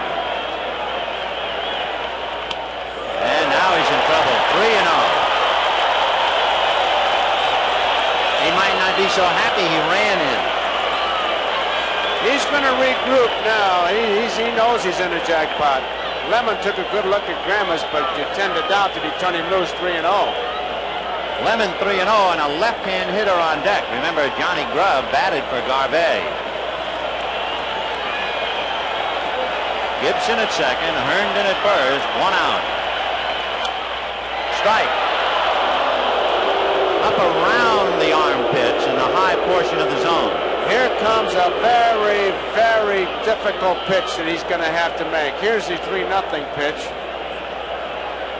3-1. He's got to throw something besides the fastball, and he's got to get it over for a strike.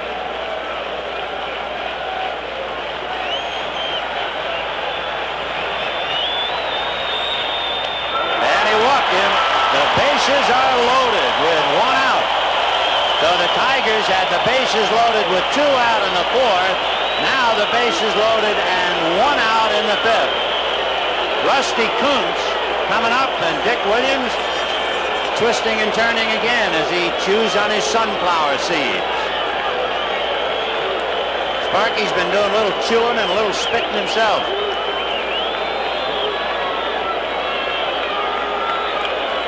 The Rusty Kuntz that played at Cal State. There are 19 Cal State campuses. He played at Cal State Stanislaus. Very popular ball player here because he's come through with some big hits, and he's also the good humor man. He's always happy, gives you enough of that down-home kind of talk to really become popular. Look at his numbers. No wonder he's popular. They got him from the Minnesota Twins last December. He originally broke in with the White Sox. Standing room only on the base pads. Gibson at third, Herndon at second, Lemon at first. Garvey and Nettles are up. Templeton and Wiggins are back in double play depth. And the crowd beside itself. 1 out. Boy, you talk about having a tiger by the tail. Look out here. High pop fly. Out goes Wiggins. Makes the catch, and coming to the plate and scoring is Gibson. I can't believe that Wiggins caught that ball. I don't know why Gwynn didn't run him off the play. Gwynn is coming into the play. He had an easy play if he comes in and catches it, unless he lost the ball. I don't think he lost it. Wiggins went out, as all good infielders should, and did run off the play. And Gwynn did not run him off the play. Boy, what a surprise. And Williams has to be surprised. Where was his right fielder? Well, now Wiggins goes out. He's got to go out until he gets run off the play, and he's not run off the play. He was running away, had to turn around, and Gibson didn't even hesitate. Of course, that shot doesn't show you where in the world was Tony Gwynn. He had an easy play. Wiggins was going away from home. Gwynn was coming into the play. Well, he's right next to him. He could have made the play. Now Lefferts backs up the play. Now watch Gwynn. There you see how close they are. You know what? He lost it. I tell you why he did. When the ball was halfway to right field, he stuck his hands out. It was as if, I don't know where it is. I really feel that Tony Gwynn lost the ball after I saw his gesture. the only excuse for letting the second baseman take that play.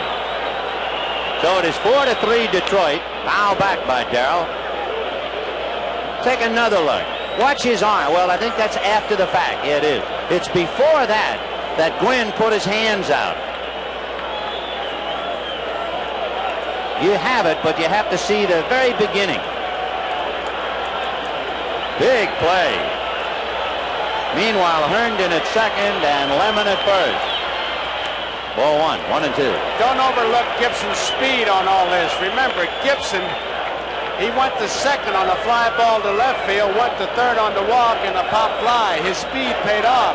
Oh, sure. And it's going to especially pay off on a second baseman throwing from right field.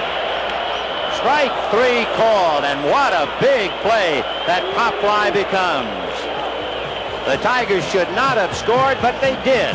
And at the end of 5, Detroit 4 and the Padres 3. I know it's tough to see, but look at the picture of Gwynn. See his right hand? Well, not only did the right hand go out, one frame later, so did the left hand go. Both hands went out almost in supplication, as if to say, help me. And I really think that's the turning point, maybe of the whole year. It's 4-3 Detroit. Carmelo Martinez, Gary Templeton, and Bobby Brown due up.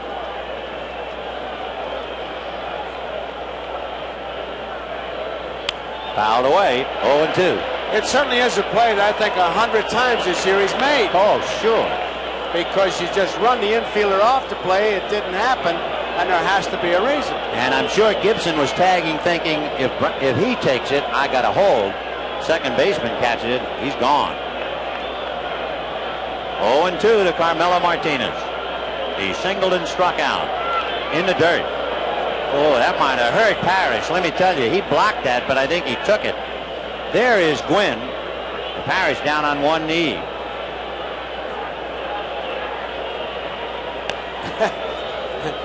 It did sting a bit, but the way he threw that ball back to the pitcher. That's the way you tell him, come on, give me a 60-footer, not a 55-foot curveball. The worst one, it bounced and came straight up the elevator shaft. 1-2. Line foul into the seats in the left field corner. Still 1-2. And Martinez checking his bat, finds there's a crack in it.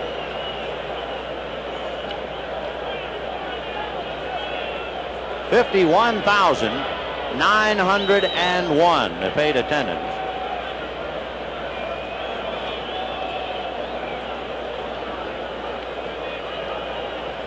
Well, Martinez with a new stick. 1-2 the count.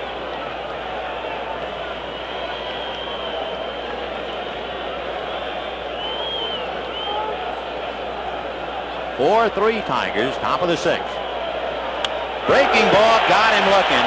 And that kid has had some series. He has struck out 9 times.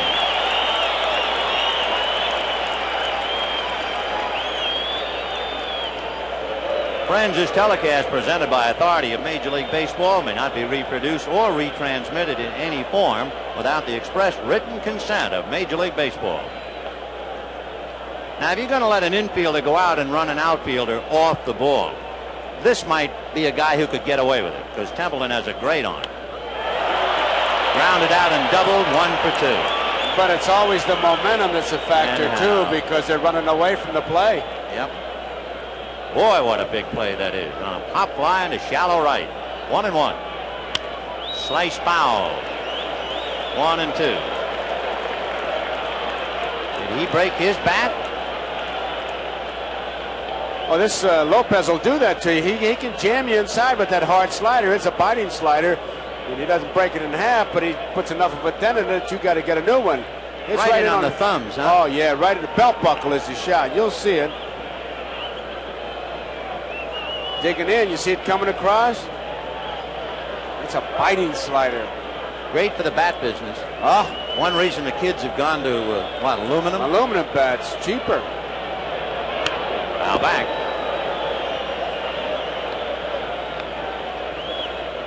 Slider is really, it's just changed a lot of hitting styles.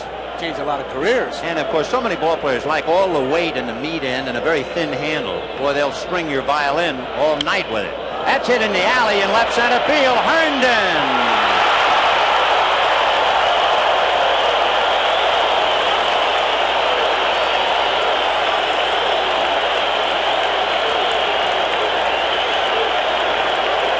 It's on his glove side. He can stretch and he makes the play. If he's a left-hand thrower, it might have been trouble.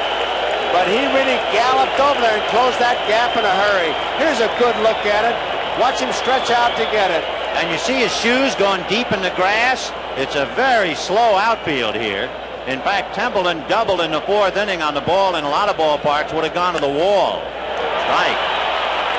And the momentum has swung back towards Detroit. See Herndon? Very slow outfield. 0-2 to Bobby Brown. He has really clipped that outside corner. He's just huffing and puffing like the 515 now. He's really rolling. And now you try to protect the outside corner, and that's when he jams you on the hands with the slider. Broke him back. Right down the middle. Oh, did he set him up? He was looking for a pitch inside, and Lopez read him and got him on the corner. And the Tigers are growling again, leading 4-3. Well, when you think about it, Joe, you have a converted outfielder in his first year at second base and a basketball player in right field, and they're involved in the biggest play of the series. And it's a big play because it really lets the air out of the balloon because it's a tie-breaking run. And the inning that they had to come back and answer that run by Detroit, they went down 1-2-3 with 2 strikeouts. So the Padres really have an uphill battle. They do have a lot of comeback in them, though, as they've proven in the series, so it ought to be a good finish. They're going to have to reach back and get it. Right now, Marty Castillo will start it off. 4-1.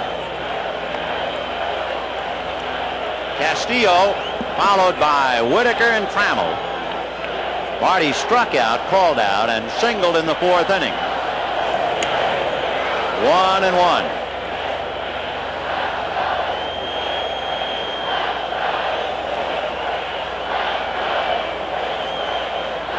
Bottom of the 6th inning. Screwball. Oh, beauty. 1-2. Of course, if he could ever call pitches, this is the place, this ballpark. We're peeking right over Kennedy's shoulder. Another screwball, and he pulled it in the hole, backhanded by Templeton, makes the throw too late. Incredible play, incredible play. I can't believe he was even going to throw that ball, and he made it very close. This is why I said if you're going to have an infielder throw from the outfield, here's the guy you wouldn't mind doing it. Look where he is, and he ends up way over third base, and he throws that ball while he's running, and if he doesn't stretch out, Castillo is out. Look at this, coming right down the line. Watch him stretch, extra stretch. There it is. It gets by Nettles, and Templeton throws on the run. Look at here. And is accurate with it. It's a short hop, but it's amazing that he even made the throw. I don't know many shortstops that would have even made the throw. He's incredible. I've seen him so many times in 2 different uniforms make throws that boggle the mind. But with all of it, Marty Castillo beats it out. And Templeton, of course, has been playing on bad knees. Here's Whitaker, single, flied out, and walk. They're looking bunt, Nettles on the grass. And, of course, after Whitaker comes Trammell. Got a report on Garvey is he rarely makes a play at second. There'll be action in the Padre bullpen in a moment. Big chopper to Garvey. He tags the bag, throws to second, and the tag is there. Double play. Because once Garvey stepped on the bag, the force was removed. Templeton had to tag Castillo, and he did. It was right on the bag. Garvey only has to take a step. It's high. Look at here. And he's throwing. Templeton comes down with it, and Doug Harvey. There's Castillo hustling down. I wonder if he slid off the bag. He had him. Good look. Boy, and a great throw. Garvey has made 3 out of 4 excellent throws to second base. And he doesn't normally do that. No. He's really come up with some dandies. Only once did he throw high, where Templeton had a leap in the air. The other 3 right on the money. Here's Trammell.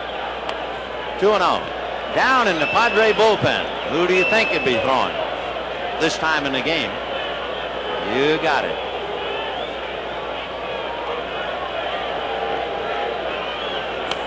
Strike. You can bet if somebody hits a loud foul on the Padre lineup that Hernandez will be up.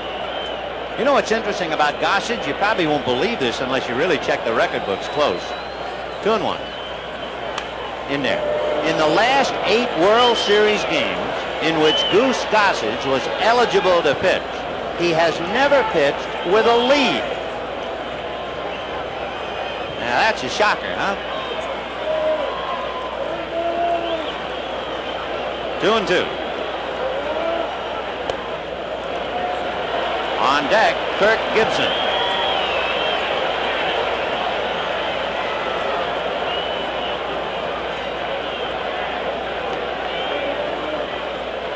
(4-3) Tigers. Trammell saying hold it. You mentioned Kirk Gibson. The thought just runs through my mind. That's when you talk about speed. It isn't measured just with stolen bases, because he stole that run and didn't steal a base.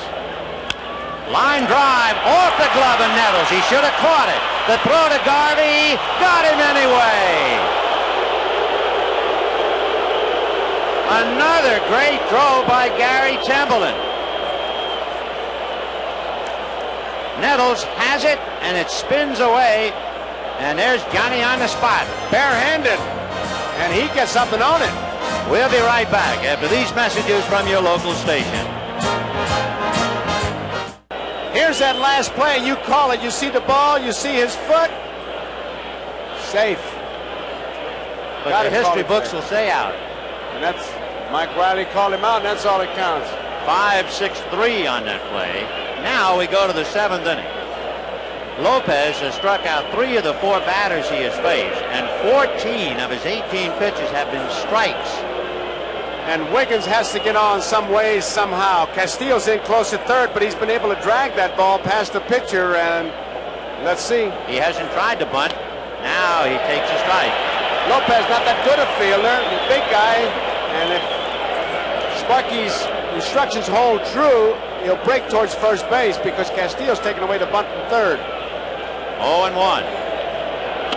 In there. All Lopez does is throw strikes. Like a machine. Boy.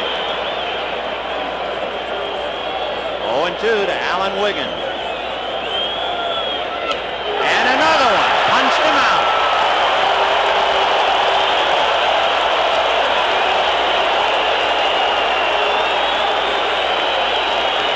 He's just rearing back and pumping. He's got 4 strikeouts, 3 of them called strikes. There it is. I mean, that pitch, 93 miles an hour, and certainly too close to take in the game that you're fighting for your life for. And here is Tony Gwynn. Fly ball to left field. It's playable, and Herndon is there. And all of the momentum has swung to Detroit ever since the little pop fly to right field that allowed the go-ahead run to score. And Steve Garvey coming up. Well, there's nothing that'll take the momentum away quicker than the guy coming in and getting called strike 3s. Yeah, the Padres are going to sag. Now's the time with Hernandez in the pen and Lopez on strikes. Garvey aboard on a fielder's choice. Remember, that's a big play. It's a 1-run game. Wiggins was at third with 1 out. If Garvey hits a fly ball to get him home, it's another game. But Garvey hit a ground ball, and Whitaker threw Wiggins out at the plate. Garvey had an infield single and flied out since, and there is yet another strike. Well, 0-1. A reminder to our stations along the network, at the end of the 8th inning, we'll have an extra station identification. At the end of the 8th. 20 out of 23 strikes. Ground ball to third. Marty Castillo throws him out. 7 in a row retired by Lopez. 8 in a row retired by the Tigers.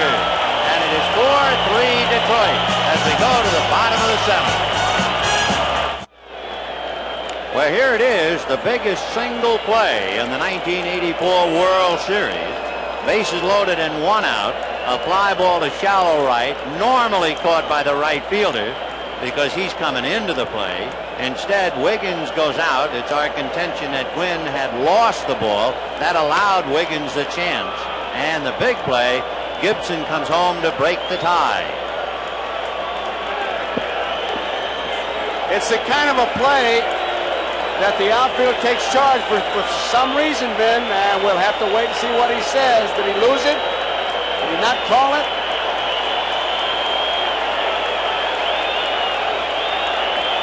Well, we go to the bottom of the 7th, and here's the man who tagged up and came home.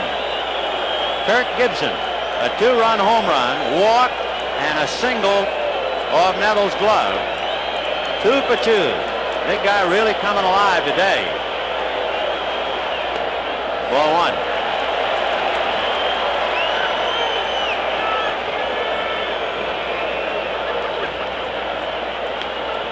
Gibson hitting .313 in the series. Couldn't wait. Could not wait. And he's hot about it. He talks to himself and he regroups and back in he goes. Leverage trying to hold him with Nettles, Kennedy, and Bavacqua due up in the 8th inning against Lopez. A bunt in the air, foul, and out of play. And by the way, Hernandez is walking in to the Detroit dugout. And it could very well be that Lopez, who has been magnificent, will now entrust the last couple of innings to Willie. He's got Nettles and Kennedy, Bavacqua, 2 left-hand hitters. Well, he's that close to coming in the game. 1-2, the count to Gibson. Boy, I tell you what, if they make that move, that's a tough move. Oh, that's that half of the money you get for worrying. Oh, yes. Oh, yes, Kurt. Oh, that big jug had him dead. Runge just said it was a good pitch. You take a look at it. Sorry, big guy. That was in there. And now Dick Williams is heading for the mound as Gibson heads for the dugout. Mutter, mutter. Boy, he's hot. Yeah, he's mad. You can't take it out on anybody like you do on a football field. Yeah, that's right. Want to go hit somebody and there's nobody to hit. Take a look at it. Big breaking ball. He commits early. Look at that. Case closed. Lefferts out. Here comes the Goose. And it's still Tigers 4, Padres 3.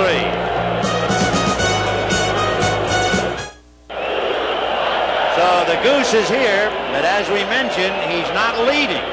And what makes it odd to see him, of course, yesterday he needed work, so he pitched when the team was behind. Today they need him just to stay above water. They clocked him at 95 miles an hour warming up.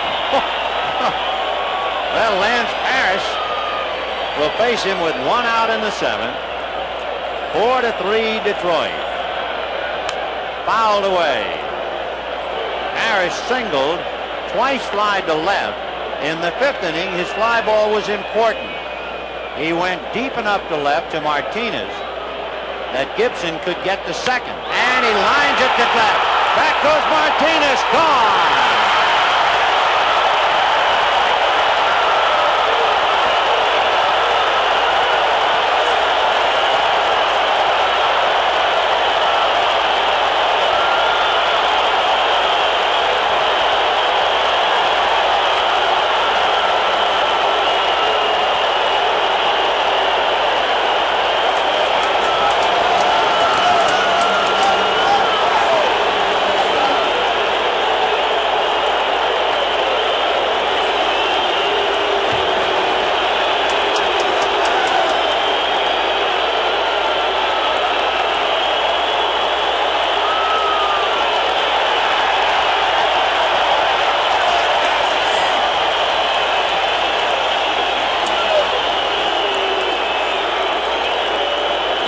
Fastball hitter sit on a fastball and you won't be able to shoot a bullet by him.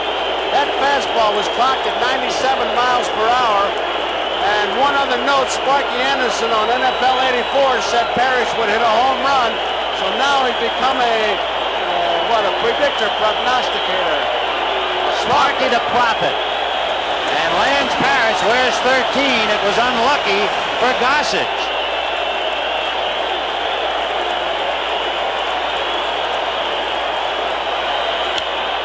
That's a fly ball to Gwynn on the track, leaps in the air and backhands it. That wall is 9 feet, including the screen. So he hit that a little less than 9 feet high, or it's out. He's made 2 pitches, both balls hit hard, which indicates obviously they're sitting on it, knowing he's going to throw it, and he's going to defy him. Look at this leap by Gwynn. The ball would not have cleared that 9-foot fence, but it sure would have meant an extra base hit if he doesn't catch it. Ball 1. Remember, Goose did this in the championship series, where he was just rearing back and firing. Woo. 1-1. But with all the speed and the clocking of the gun, the Goose has been plucked here. It is 5-3 Detroit.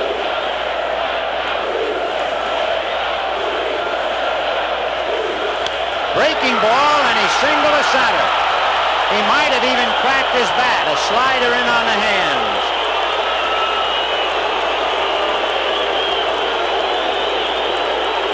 Against the Cubs with Sandberg on, Goose didn't even give a look, and he took off. I'm sure that the Tigers have made a note of that. Howard Johnson is swinging a bat. Oh, Howard Johnson will be coming up.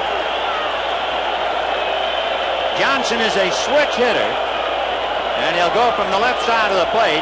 This will be his first appearance in the World Series. I remember Sal Mackley talking about pitching. He said it's like driving a car. If you keep driving at 70 miles an hour, pretty soon it seems pretty even. Then you drop it down to 50, 70 seems fast.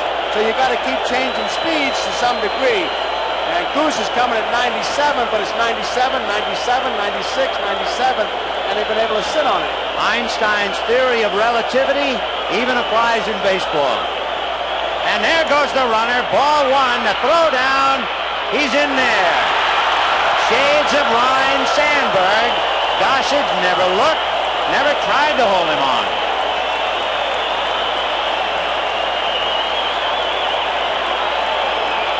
The ball was there in plenty of time, it seemed.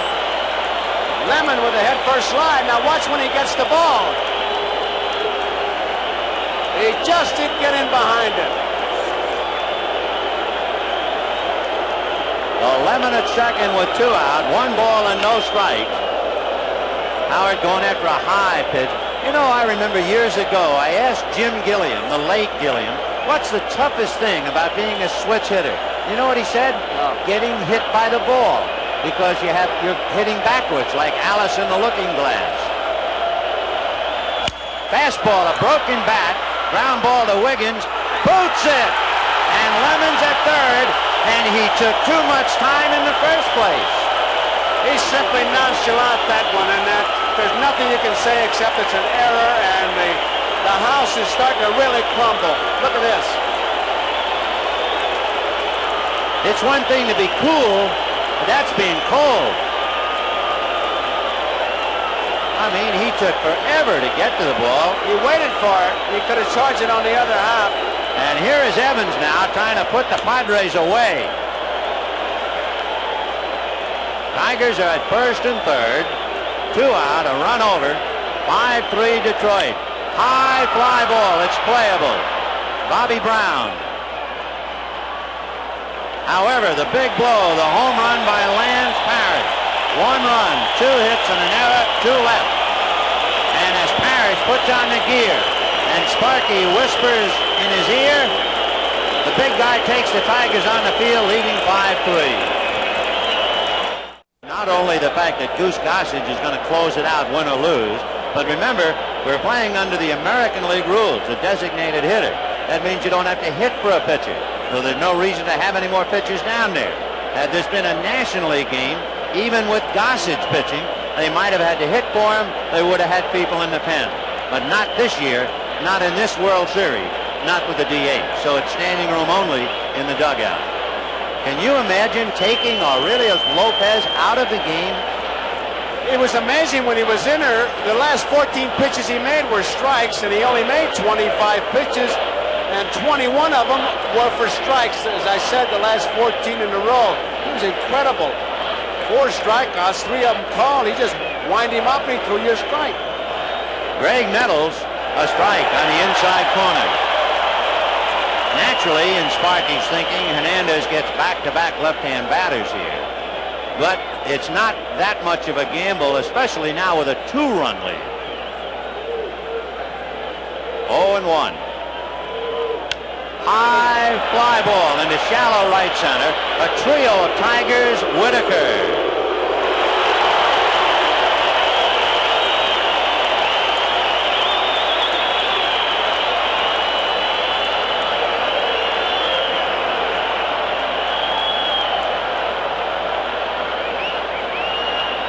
As the kids would say, that's unreal. Terry Kennedy. Grounded out, hit into a force play, hit back to the box. Now back.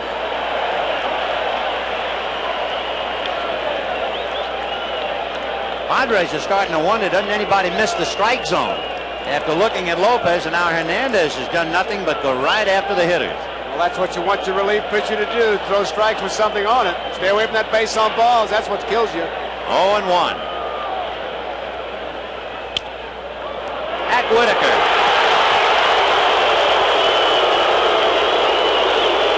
The last Padre to get aboard was Nettles, who singled in the 5th inning. We now have 2 out in the 8th. 5-3 Detroit.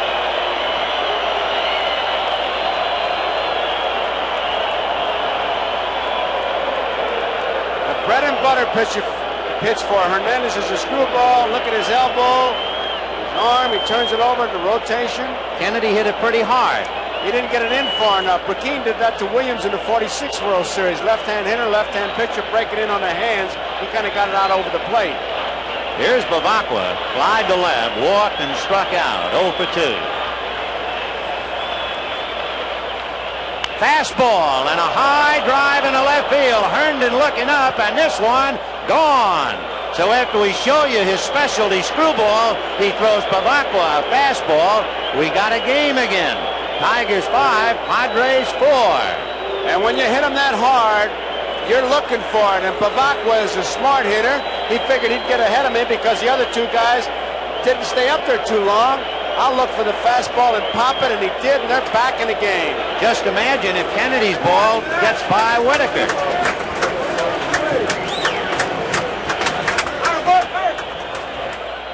Here is Carmelo Martinez, singled and struck out twice. Strike. A lot going on here, but we certainly want to mention that he's now in the game.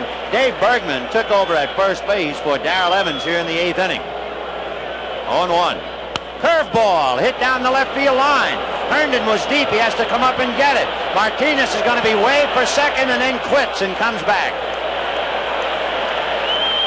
But as they have done throughout the series, the Padres keep battling back. A lot of other runners, I think, would have had a double on that. Martinez does not run well. He's watching it all the way. He makes a big turn. They're telling him to go on for second, but he stops right there, and they're going to put in a pinch runner for him. Luis Salazar will run for Carmelo Martinez. But he could easily be going to second base, except for Martinez. Remember, we mentioned earlier about the ball that Templeton hit. The grass is so deep in the outfield. Templeton was muttering in the dugout. In any other ballpark, that ball goes to the wall. In this instance, instead of it going all the way down the line, Sparky saw it die and saw Herndon come up with it. So the tying run is at first. Bergman holding on Salazar, and Templeton now crosses over to hit right-handed. Templeton is 0 for 3 hitting right-handed. All of his action has come from the other side of the plate, but he has more power from this side. his 3 home runs this year, all 3 were hit as a right-handed batter. And if he does something wonderful for San Diego, the question will be, why did you take Lopez out?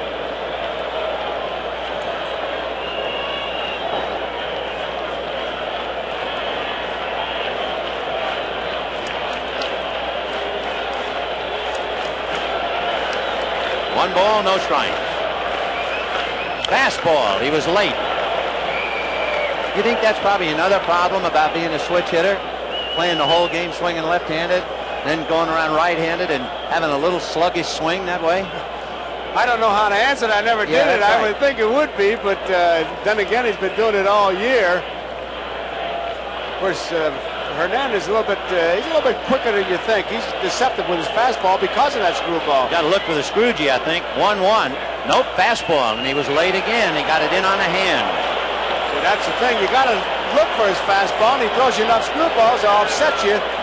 You really, I tell you, when you got more than one pitch, it's just difficult to do. You saw with Gossage just throwing fastballs. They sit on that, and if they get it, you get a pretty good cut. With this guy, you can't be that sure. Salazar, the tying run at first. Tigers 5 runs. Padres 4.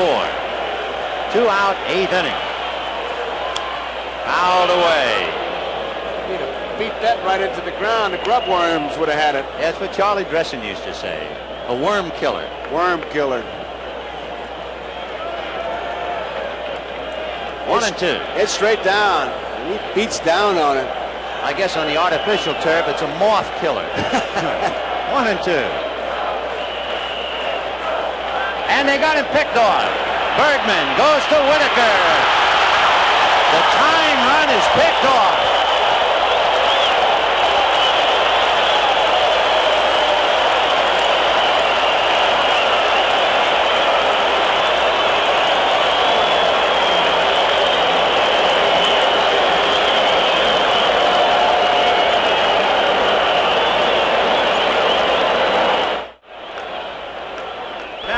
Stations along the network. At the end of this half inning, in the bottom of the 8th, we'll have an extra station identification. Fastball. 1-2. The question, Salazar, though, is if you're the tying runner, you are going to steal. You can't get picked off. You've got to get thrown out if you are indeed running. And the team with the better overall speed, better than perhaps the Cubs, pays for the fact that Martinez does not run well. If Martinez ran well, he had an easy double. And instead, he has to stop with a single. Salazar runs for him, and he's picked off. And you really get down to 2 plays now. The inability to get Wiggins home in the first inning.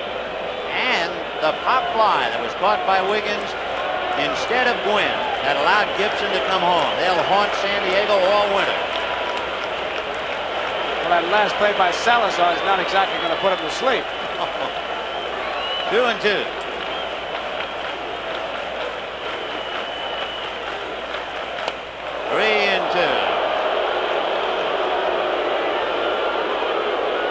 Kirk Gibson has been vitally involved. He hit a 2-run home run, and he scored in the 5th inning on the fly ball to Wiggins. And Gossage walks Castillo, opening up the bottom of the 8th.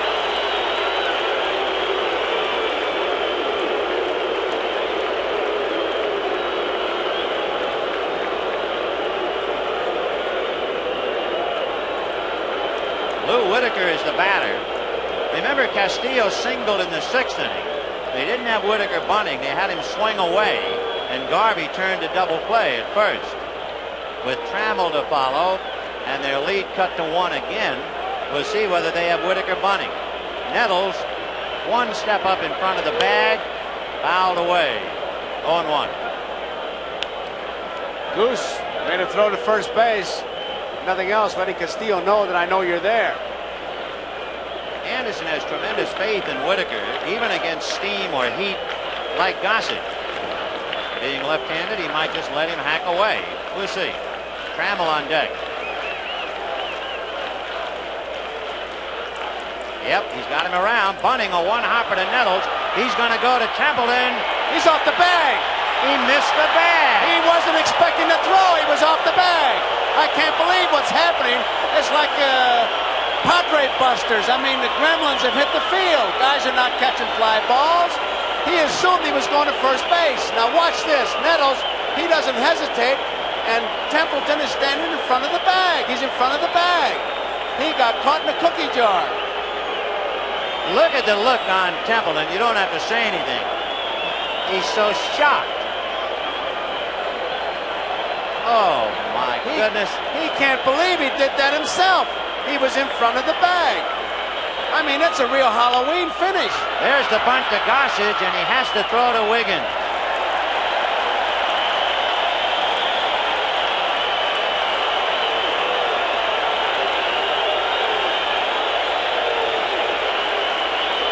First base open, and they will walk Gibson, I believe, with Harris coming up. There's no error, by the way. That is ruled a sacrifice fielder's choice. But Templeton knows how it's scored in his own scorebook. It figures they'll take the bat right out of Gibson's hand. And now Dick Williams is going to go out there because Kennedy held up 4 fingers and then went out to the mound. Well, let's see. Well, you gotta believe that he's going to put him on with 4 pitches. But if he starts to fool around and throw a couple pitches and get a couple strikes, don't you know that Sparky will be screaming about that Raleigh Fingers Johnny Bench play? That's right. You have to turn the clock back with 2 strikes on Bench.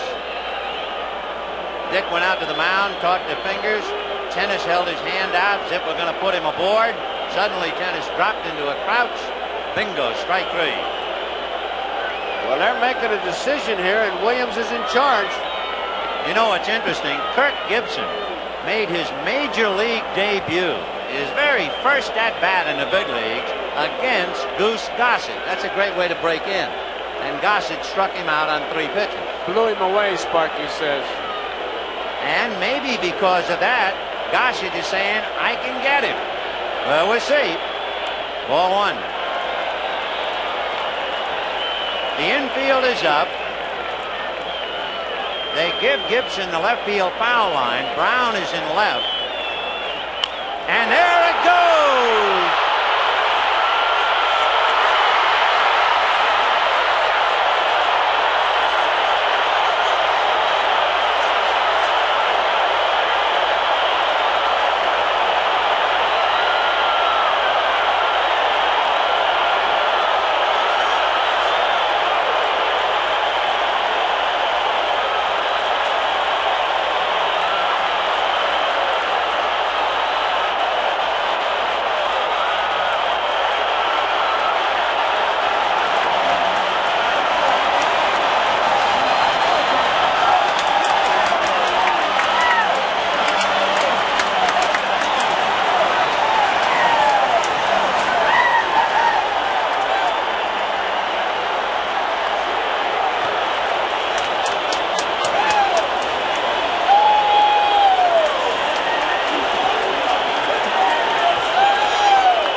Distinct feeling that Goose Gossage talked Dick Williams out of the intentional walk.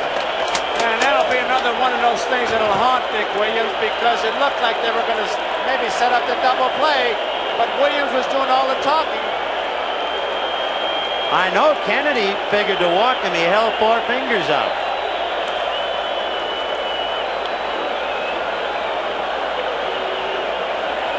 Saddest words of tongue and pen. What might have been for San Diego. And this crowd in Detroit delirious. Kirk Gibson has 5 RBIs. The record is 6. Bobby Richardson against the Pirates in 1960. How? Kennedy got bitten by that one.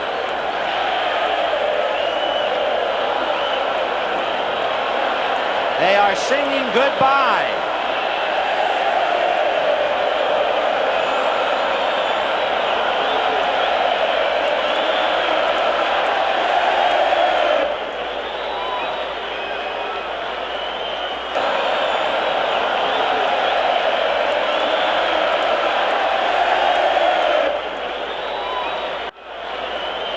Show you how things can change.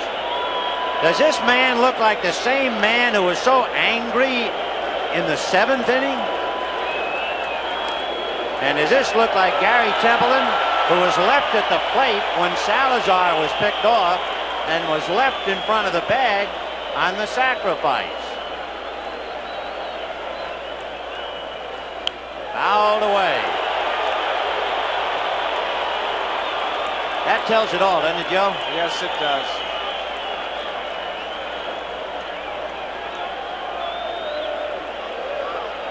Oh, 2 to Gary Templeton. The Tigers 3 out away from the World's Championship. The Tigers, as we mentioned earlier, clinched the division at home, clinched the pennant at home, and they're now trying to clinch the World Series at home. First team to do that since the '69 Mets. Screwball fouled away.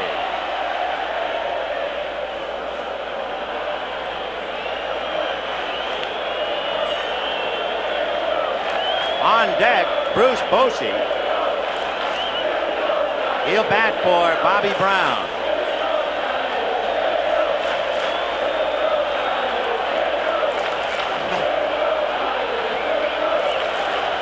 Now back, high fastball.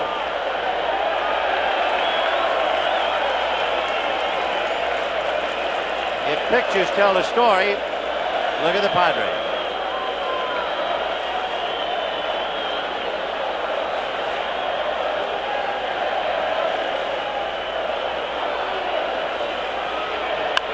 Ground ball to Trammell.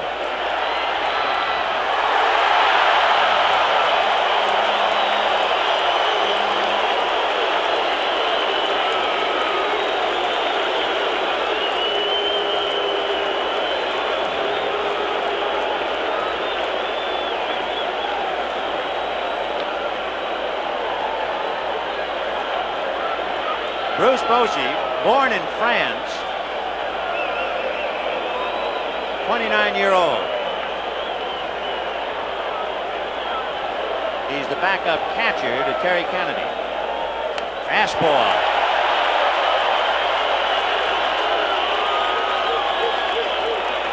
This is just a gesture by Williams, I'm sure, to get him into the World Series. Something to tell the kids. 0-1. 8-4 Tigers. 1 out, 9th inning. Curveball, and he hit it foul, but he had a good rip at it. 0-2. One of the few curveballs we've seen Hernandez throw. And the Tigers 2 outs away from the bubbly. That's Aurelio Lopez without the hat.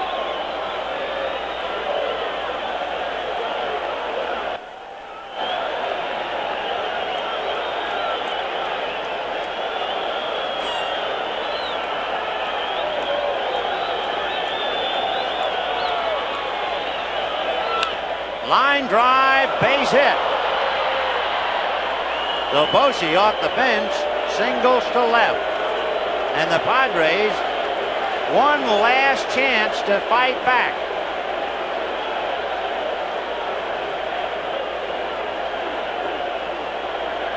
Ron Renicky, the brother of Baltimore's Gary Renicky, gets a chance to get in the World Series. In '81, he had hurt his ankle and couldn't play in the Dodger-Yankee World Series.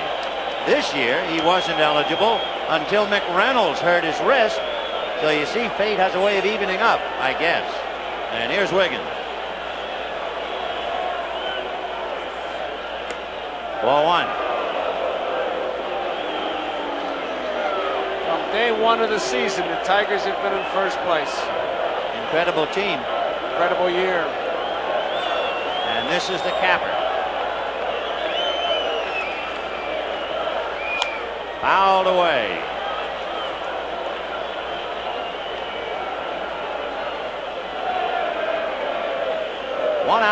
9th inning. Hernandez with the luxury of a 4-run lead.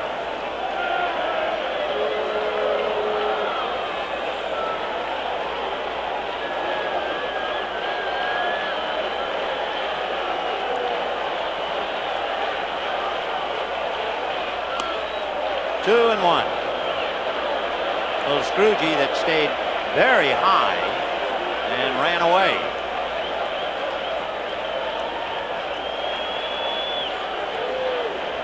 One out, 9th inning. Fastball popped in the air. Lands Parrish.